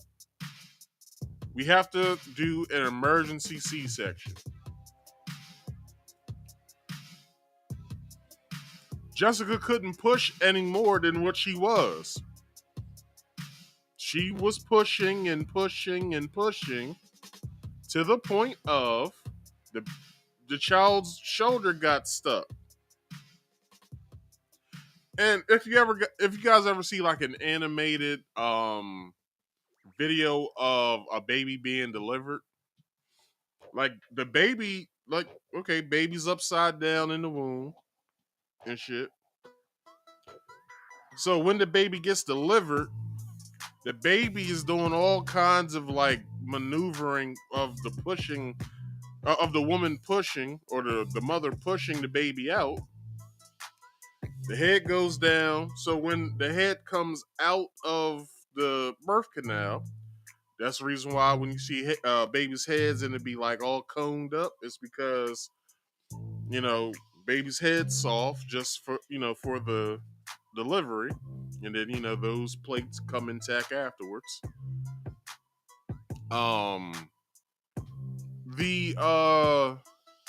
So the baby, is all discombobulated inside. It comes out head first, and one shoulder pops out, or both shoulders pop out, and then they just slide the rest of the body out. And then wham, then baby gets slapped on the ass, gets passed to the family. Congratulations, it's whatever the fuck it is, and life goes on. But that didn't happen. So, with C-sections, hey, baby's too big to go through the birth canal. He could rip you from end to end. So we're going to do an emergency C-section. So when mother prepares to get an epidural in her back to numb her from the neck down. And then, they cut at the body, and then they pull out intestines and all kind of shit, move the spleen over, throw the liver out. They bring out the amniotic sac that the baby's in, cut that, bring the baby out of it, remove the amniotic sac, and then they push everything back in. Then they sew you up. Then, the baby's sitting there, maybe crying or whatever, and then, boom. There you go. There's the baby. Everybody's happy. But that didn't happen. She chose to keep yanking at the goddamn baby's head, and the baby's head just wasn't there. Fatality. Or the baby's head was there, the rest of the body wasn't. That's what I meant. So.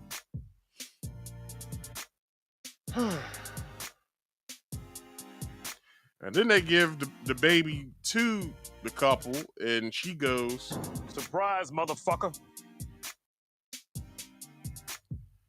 This shit is ridiculous. Let's see. Process. Okay. So, it accused attorneys for Ross and Taylor Sr. of making salaciously false public statements to the contrary. How was it false statements? They unwrapped her child and saw that the head wasn't intact. The baby wasn't alive. The baby wasn't moving. It wasn't making any noises. Wasn't doing anything. So how is this salaciously false public statements that they were making to the news reporters that was covering this story, not only locally in I forgot what county they said in Georgia, but it's close by Atlanta. But this was national news. What the fuck are they talking about? The hospital where the baby was delivered, Southern Regional Medical Center in Riverdale, Georgia, which is Riverdale's outside of Atlanta, has also said the baby died in utero.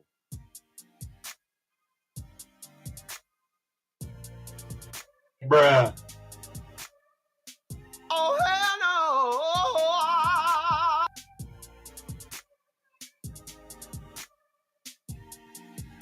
I guess the baby did die in utero because the baby was still in the goddamn uterus. Well, the baby was. I mean, the body was. The baby's head was outside of the mother.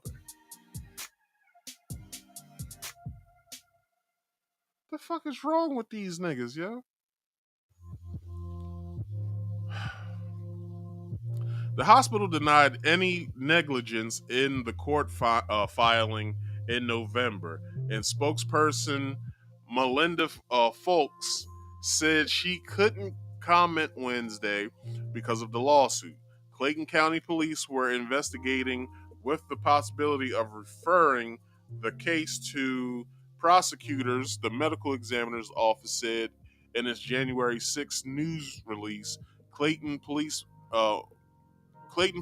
Mayor Clayton Police Major Frank Thomas said in an email Wednesday the case was still under investigation. The department will not comment on details of active cases, he said. Can we say bullshit on that? Is that possible at all? Because not on bullshit on what the police major said, but can we call bullshit on what Dr. St. Julian's attorneys were saying? Gross negligence? Can we say that, please? Gross negligence? Can we also say that it was malpractice?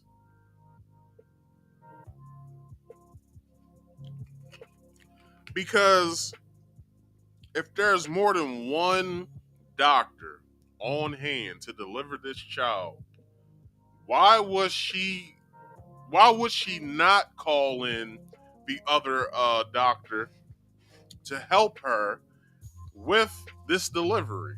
It would have took all of maybe like 2 minutes maybe to find that doctor. Or since they, page doctors, all they had to do was hop on the phone that's in the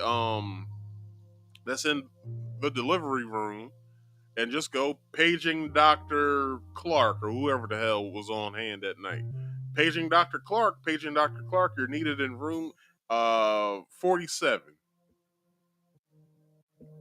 He would have came. What's the problem? Hey, I need your help. The baby's head stuck. Okay, well, what we should do, what's going on first? Well, the baby's shoulder got stuck in the birth canal and I can't seem to get the baby out. Well, what we'll do an emergency C-section. So prep the materials. We need to get this baby out of here as fast as possible. Ma'am, we're going to have to do an emergency C-section, which that means you'll have to take an epidural. It's going to not paralyzed, but you won't feel anything from the neck down. So with that, we can't have you move because we can paralyze you because there's a real long, big needle that is going into your back. And I will say this, my ex's son, I had to rush my ex and her newborn son to the hospital because he had got sick and he was just born. So, his body can't handle none of what the hell was going on with him. So we had to immediately rush him. Like, I went running. Like, she said, "Hey, you think you can take me to the children's hospital?" I said, "Yeah, I'll be there in like 5 minutes." So she rushes down, comes outside. She's like, "Look, just get me to the hospital as fast as you can, or whatever." So we go to is it EI DuPont or AI DuPont? I can't remember I think it's AI DuPont. So we rushed to AI DuPont, and that's all the way in Wilmington. I live here in Maryland, so it was about a 25-minute ride. So I'm flying down 95. Like, I'm doing at the speed limit 65. I'm doing all of 90 something. I have no idea how fast I was going, but I'm just going. And I said, "Please keep his temperature. Fill it every 2 minutes for me so I can speed this motherfucker up." So we finally get to the hospital. So needless to say, my cousin worked there and she saw me. Thing is, I haven't seen her since I was a child. She walked straight up to me and said, "Hey, cuz, what's going on?" I said, "What's your name again?" She said, "I'm so and so." I said, "Look, my friend, her son's sick. He just was born like a week ago. We need to get him into an emergency room as fast as possible." So she says, "All right, right this way." So, you know what I'm saying? They get us the room, so she tells her what's going on. And then the baby had to get a needle in his back.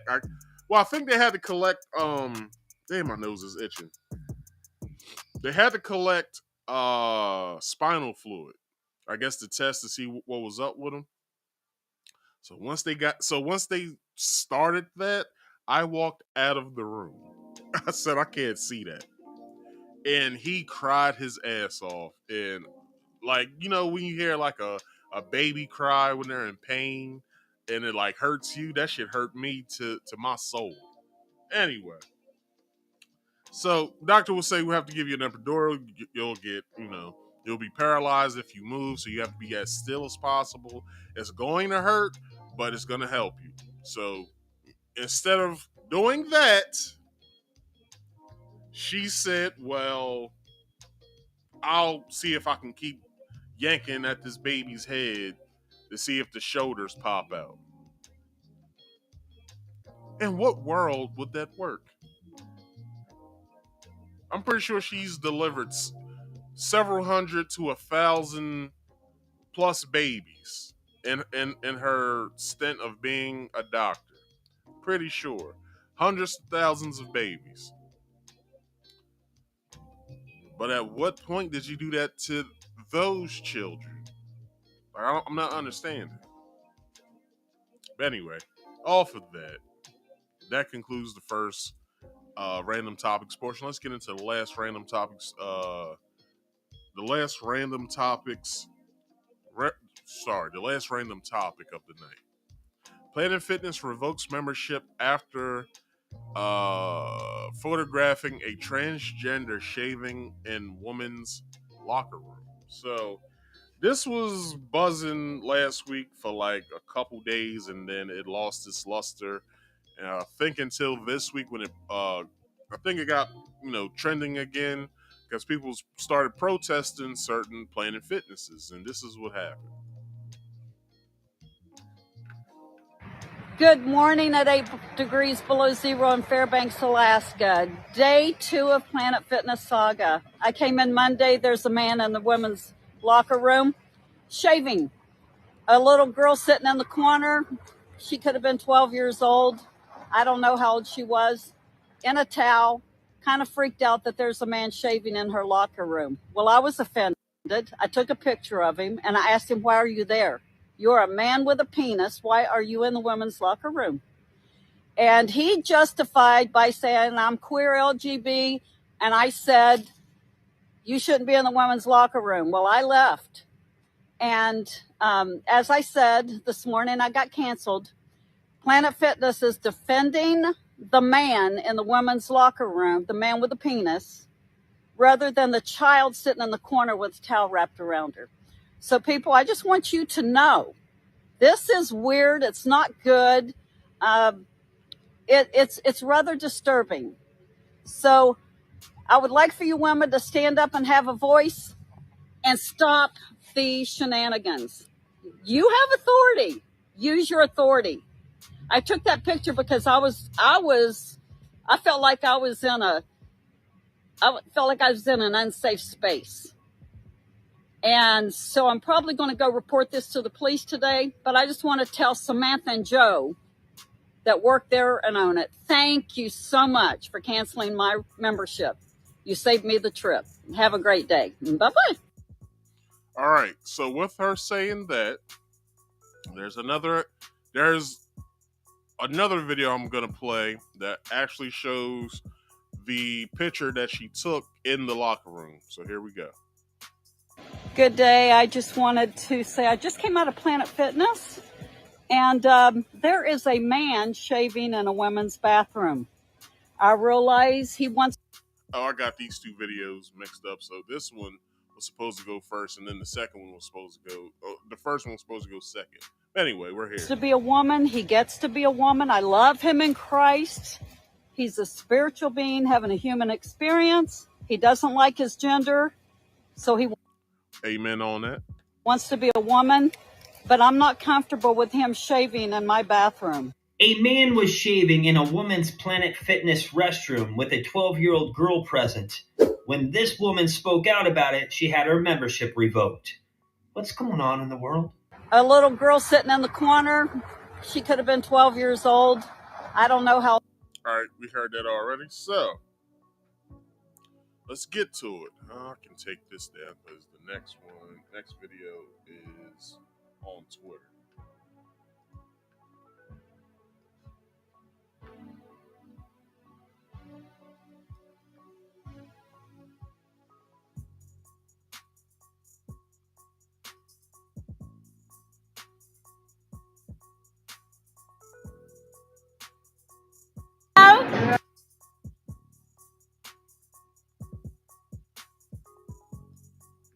All right. So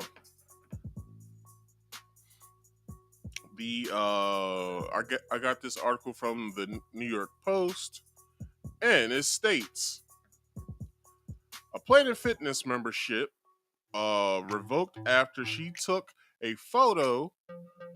Hold on. Okay, I'm sorry. An Alaskan woman had her Planet Fitness membership revoked after she took a photo of a man with a penis at one of the gym's women's locker room earlier this week. The incident occurred at the Fairbanks location. A woman recorded herself speaking about the ordeal when she said a person identified as queer LBG was shaving in the... Do I have that picture anywhere? Okay, it's down here. All right. LGBT was shaving in the female locker room. Planet Fitness confirmed to Fox News Digital that the woman violated policy regarding taking photos and or videos in the locker room, resulting in the loss of her membership. As the home of the judgment-free zone, Planet Fitness is committed to creating an inclusive environment. Planet Fitness Chief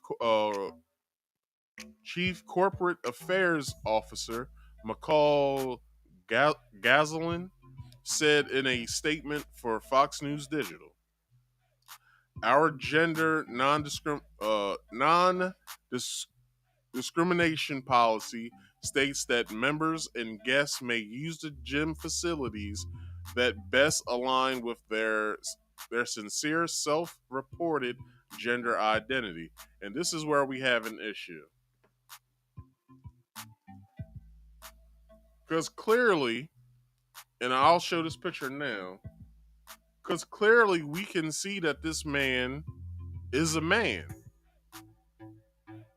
Now, it shouldn't be that whatever gender you identify as, it should be the gender that you are identified to someone else.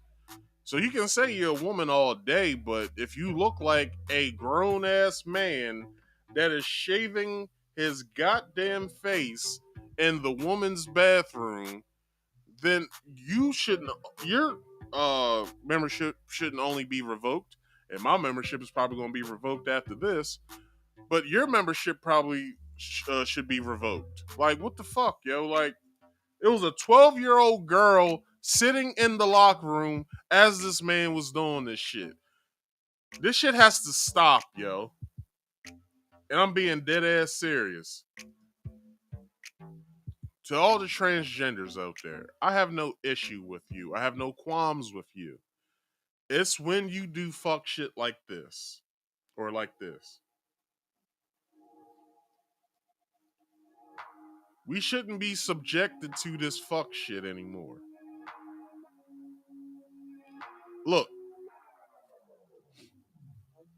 I work with transgenders, well, transgender males.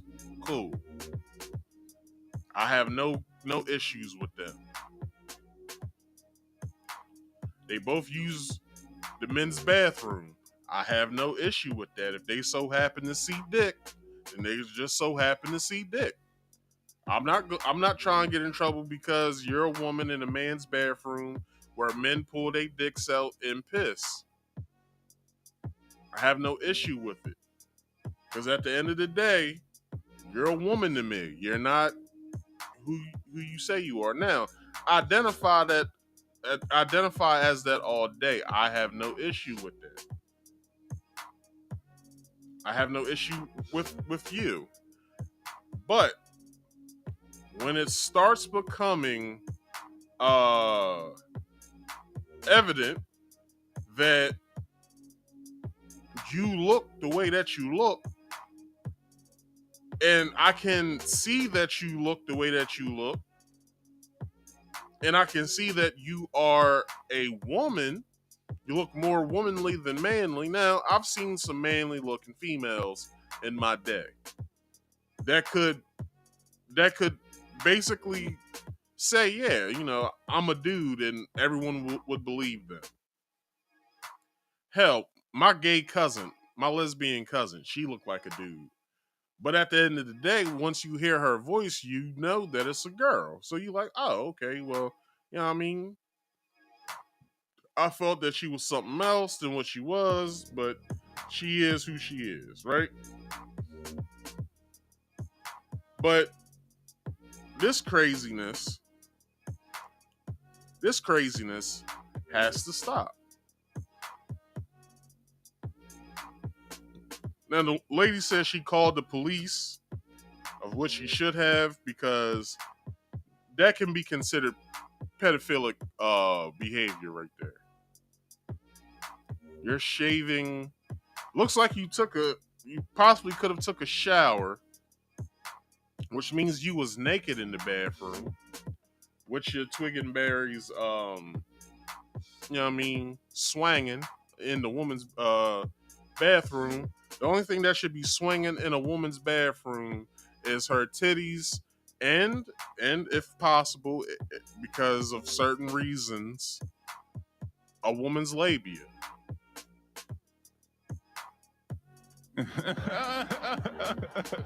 Bruh. I'm just saying, if they got large labias, like, you know what I mean, don't be mad at me that I said it. She got a large labia. Like, you know what I'm saying? Like, it ain't my fault. That shorty got a large labia.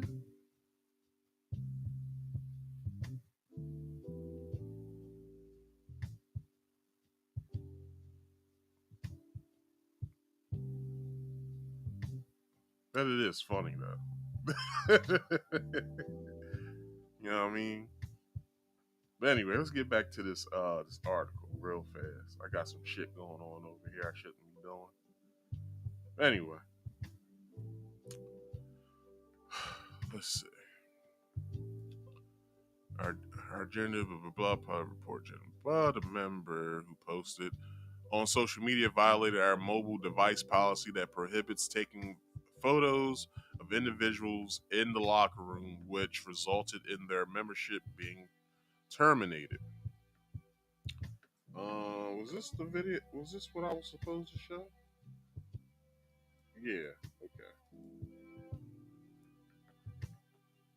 So, when asked if the transgender individual's sincere self-reported gender was female, Planet Fitness did not respond. Patricia Silva said she went to the gym on Monday and saw a man with a penis shaving in the woman's locker room. So this is what happened.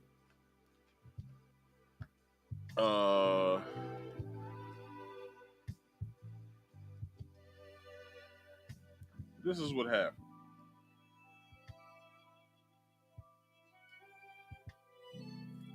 Planet Fitness in man and woman's locker room shaving saved the children. Planet Fitness canceled my membership and allowed the pedo to stay. I did. I went to Planet Fitness, walked in the bathroom, and there stands a man shaving. I looked at him, said, "Hey." He looked up and said, and I said, "You're a man shaving in the woman's bathroom, and I'm not okay with that." He replied, "Well, I'm LGBT." Whatever that is, nevertheless, I told him, "You're a man and you're invading my space." He wanted to argue to justify why he can be there. I walked away. I stepped out of the locker room and loudly asked the front desk, "Are you aware that there's a man shaving in the woman's bathroom? I'm not okay with that." The two men standing at the desk put their heads down and their tails between their legs as I was walking out the door.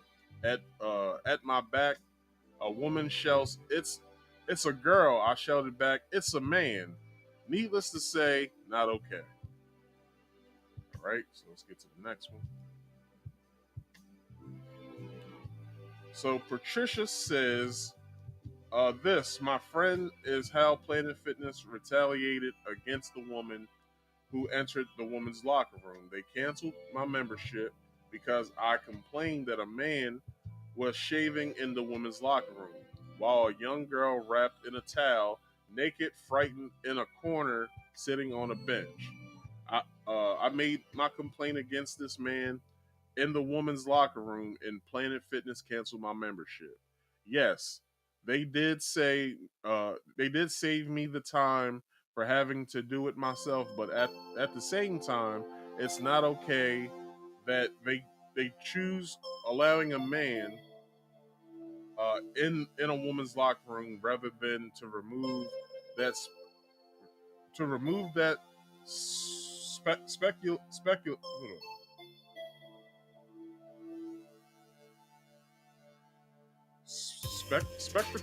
Okay, remove that spectacle from that space. Had to sound this shit out. Okay, come on. Oh, here we go. All right, moving on. So,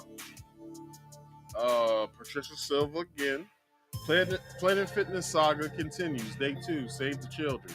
I received a call this morning at 8:55 a.m.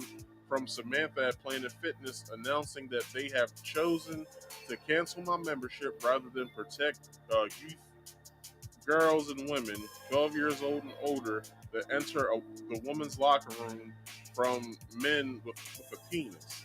Instead, they defended the man with the penis who was shaving in the woman's locker room. Despicable. It is despicable. Because how are you going to allow this shit to happen?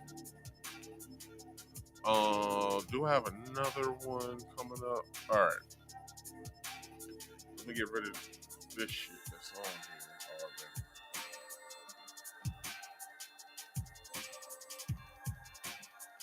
Like, that's messed up that this woman has to go through this.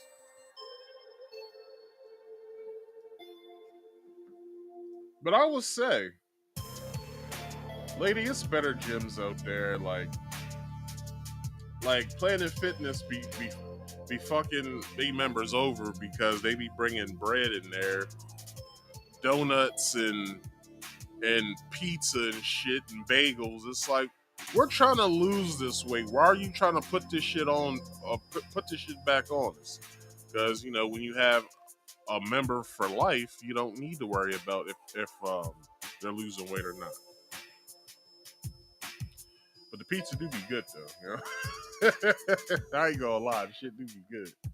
But anyway, let's continue this article. So, Justice Silver went to the gym on Monday and saw a man, blah, blah, blah, blah, said in the several videos she posted about the incident.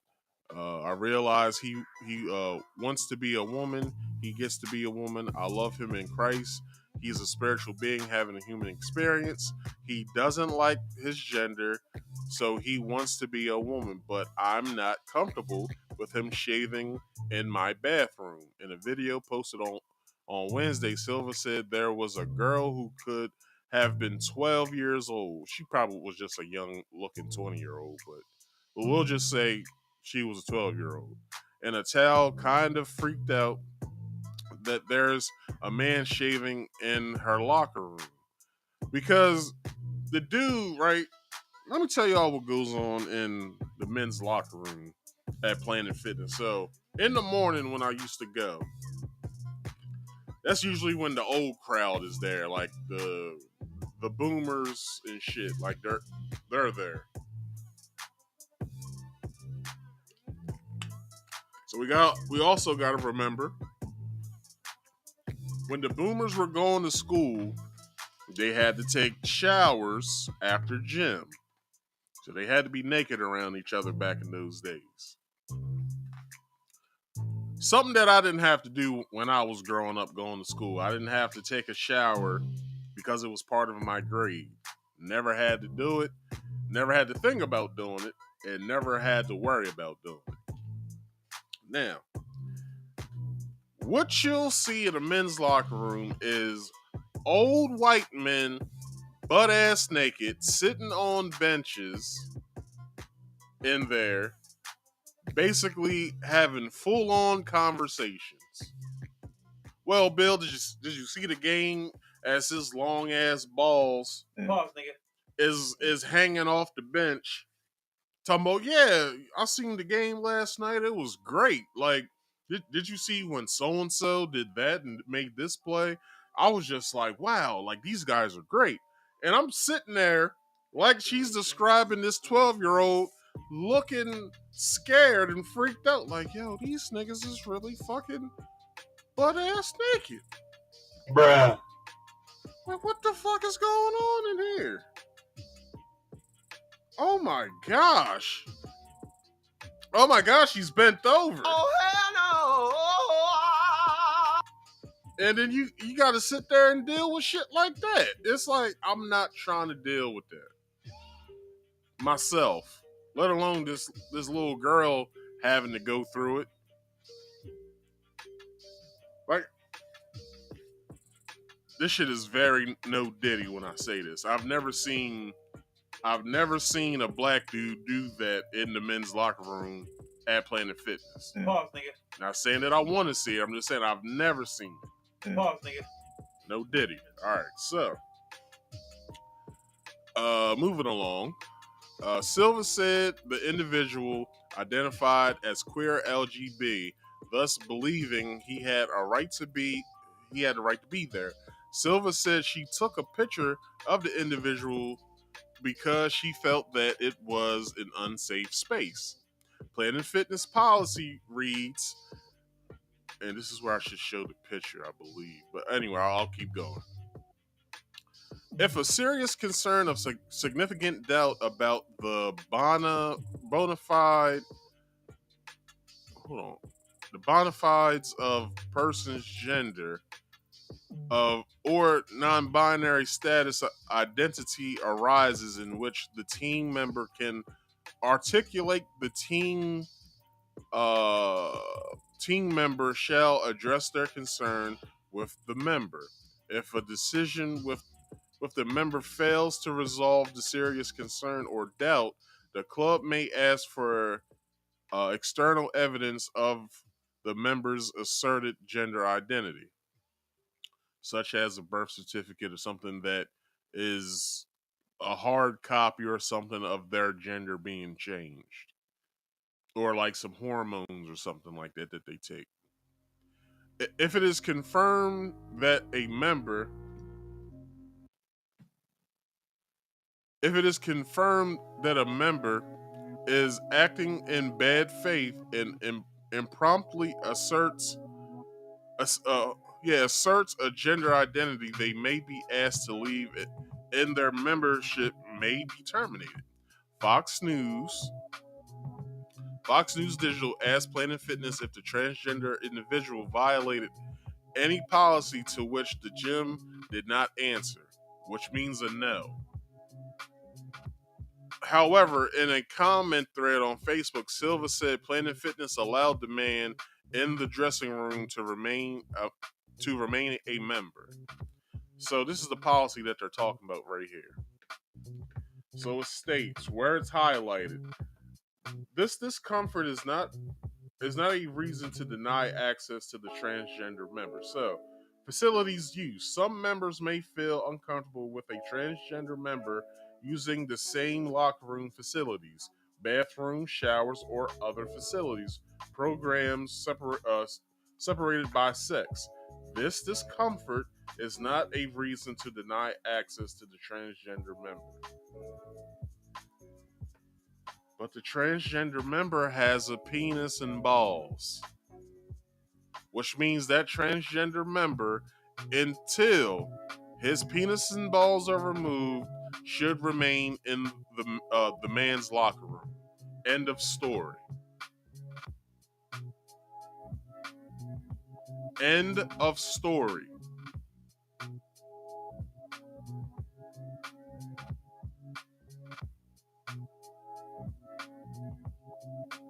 Like, this shit has no merit. Like, why are you sitting here trying to make it seem as though that this woman's overreacting if she can see just like everyone else can see? And I wish I still had the picture. Hold on.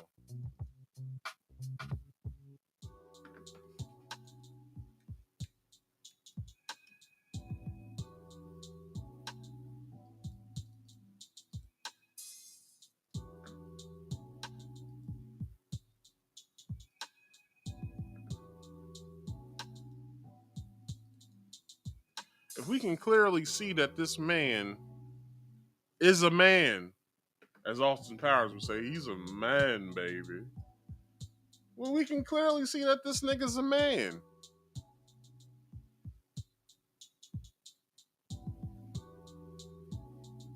Either it's a man or it's a woman with a real fucked up haircut. Well, come on, yo, like, y'all sitting here trying to make it as if this woman's overreacting. She's not overreacting.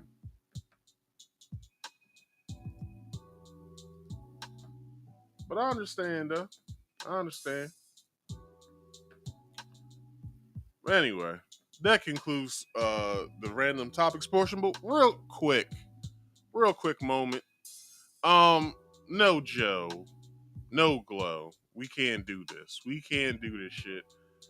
There was a some sort of meeting at the White House last week, and Glorilla was there, and this is what happened when it comes to Glorilla and this is what happens. This is what happened when Glorilla went to the White House to go and see Joe Biden. So this is what happened. Yeah, Joe. Yeah, well, not Joe, but yeah, you. Yeah, Glow. You the president, so we gonna say yeah, Joe. Yeah. What they were there for, I have no idea. But there was another thing that happened, some Lizzo party that like two other presidents went to. Joe went, and they all hanging out with like celebrities and shit.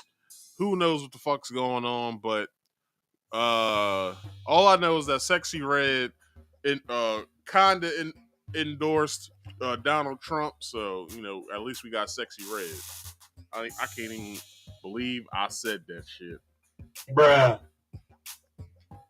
Oh hell no! But they said Glorilla hasn't endorsed Joe at all either. But I take that with a grain of salt.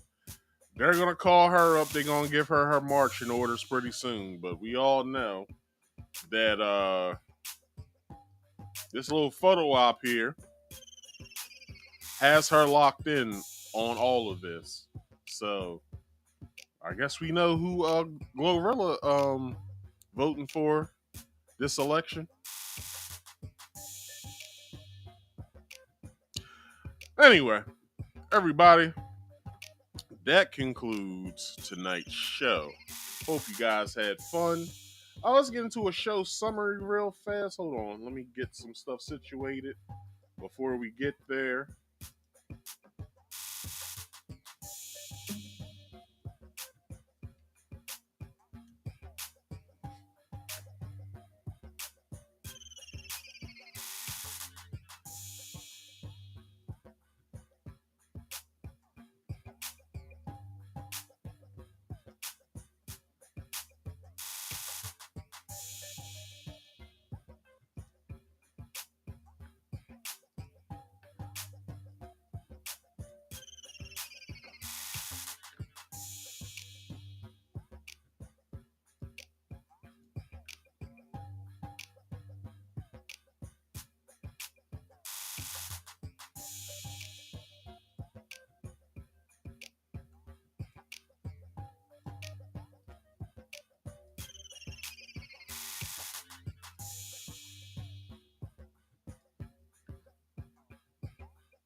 All right.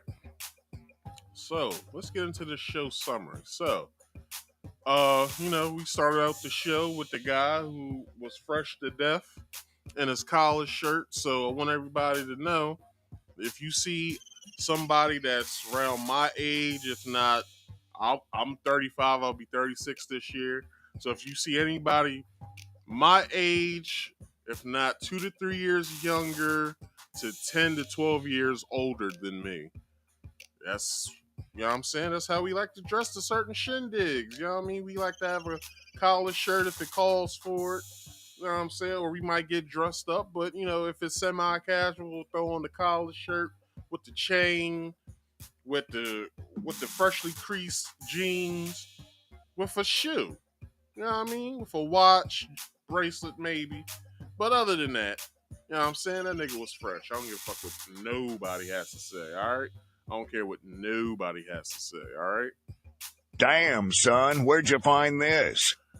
Burlington Coat Factory. Anyway, then I got into this whole Diddy thing. So, Diddy's in a world full of hurt. Probably. Time will tell what's gonna happen with that. Hope justice prevails with that, because we need to get Diddy off the streets, because Diddy is a menace, goddammit. He is a menace. The doctor will be fired. That decapitated that baby.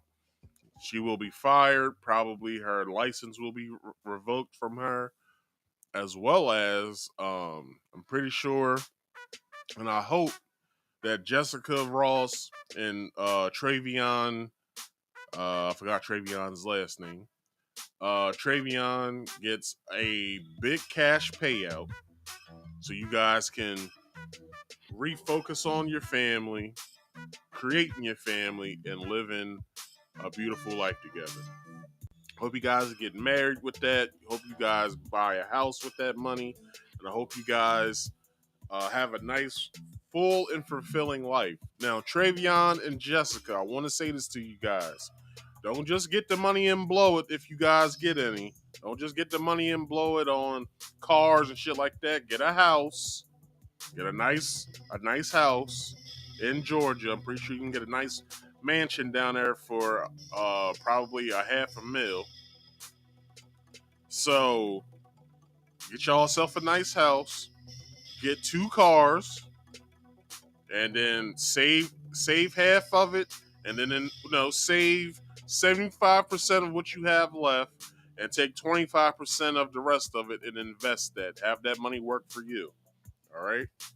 And then we get to the Planet Fitness thing, which I feel is despicable.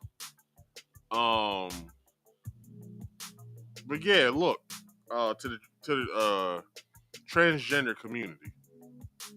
Some people don't want y'all in their spaces, and I feel as though you guys should respect that, and then you will receive respect back because now you understand how we feel, and we understand how you feel. I believe if we all have understanding, it makes everything okay. All right. So if this is gonna go on, to the state governments and the United States governments, if this is going to happen, I think we all need to vote on if transgenders should have their own bathroom. Make it like a family bath, like how you have the family bathrooms where a child and their parent can go in and use the bathroom and then leave or whatever. We'll just have to have 3 bathrooms. Like, it's just that simple. Where all the transgenders go in one bathroom and everybody else of the opposite sex go into their own bathroom. Self-explanatory. Then we get to the whole glorilla thing. That shit.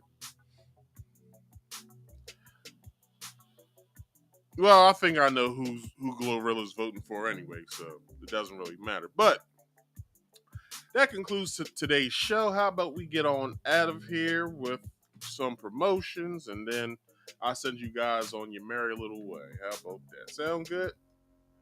All right, y'all. Let's do this. So do me a favor, please subscribe to this here channel. Hit that like button if you can. Comment in the comment section once this video's done, and please share this to your social medias, friends and family, and whoever else that you love. With that being said, once you subscribed here, go to the Rumble link that's in the description box. If you don't have the Rumble app, download the Rumble app. Once you've done that, come back to this video, if not some prior videos, find the Rumble link in either of those videos, hit that link, and follow me over on Rumble. I want to start simulcasting this. I want to start being over on Rumble and YouTube and possibly X as well while I'm doing this, all right? Every Friday, I do this here podcast, Market Speaks. You can catch me at 8 p.m. Eastern Standard Time every Friday. So please don't forget to come and check me out. My Saturday stream is on hiatus until further notice. I'll give you guys notice on my community tab on my channel, so please pay attention to that if you could once that comes up. So don't forget to come and check me out. If you ever want to come up here and come talk to me, you can. You can either hit the link or you can just hit the link now. Hit the link, but you have to follow some rules, and those rules are: rule number 1, you must be on camera at all times. That means back here on the backstage, and to the viewing public. If you don't want to be seen, rule number 2, if you don't want to be seen to the viewing public, that is fine. You still have to follow rules number 1 and 3. And rule number 3 is mute all background noise. Please use corded headphones, and please turn me down, turn me off. Go to a nice secluded spot in your house so you can come talk to me. And with that being said, I hope you guys enjoyed this show. If you could, please like this video. Subscribe if you're new here. Hit that bell icon so you can get all my notifications once I go live or when I post a video. Please comment in the comment section once this video is done. And please share this to your social medias, friends and family, and whoever else that you love. The scrolling tickers for you guys. There's a lot of stuff that I don't say anymore. So if you could look over that, it's been going all video. So if you can look over that, that is for you. That's my social medias where you can find me when I come on and other things that you guys should read over. So like I said, that's for you. The last thing that I have for you guys is please focus on getting to the money, because we all know money makes the world go round. Drink more water for health purposes. All right. Work out too. Start working out as well. What the hell's going on?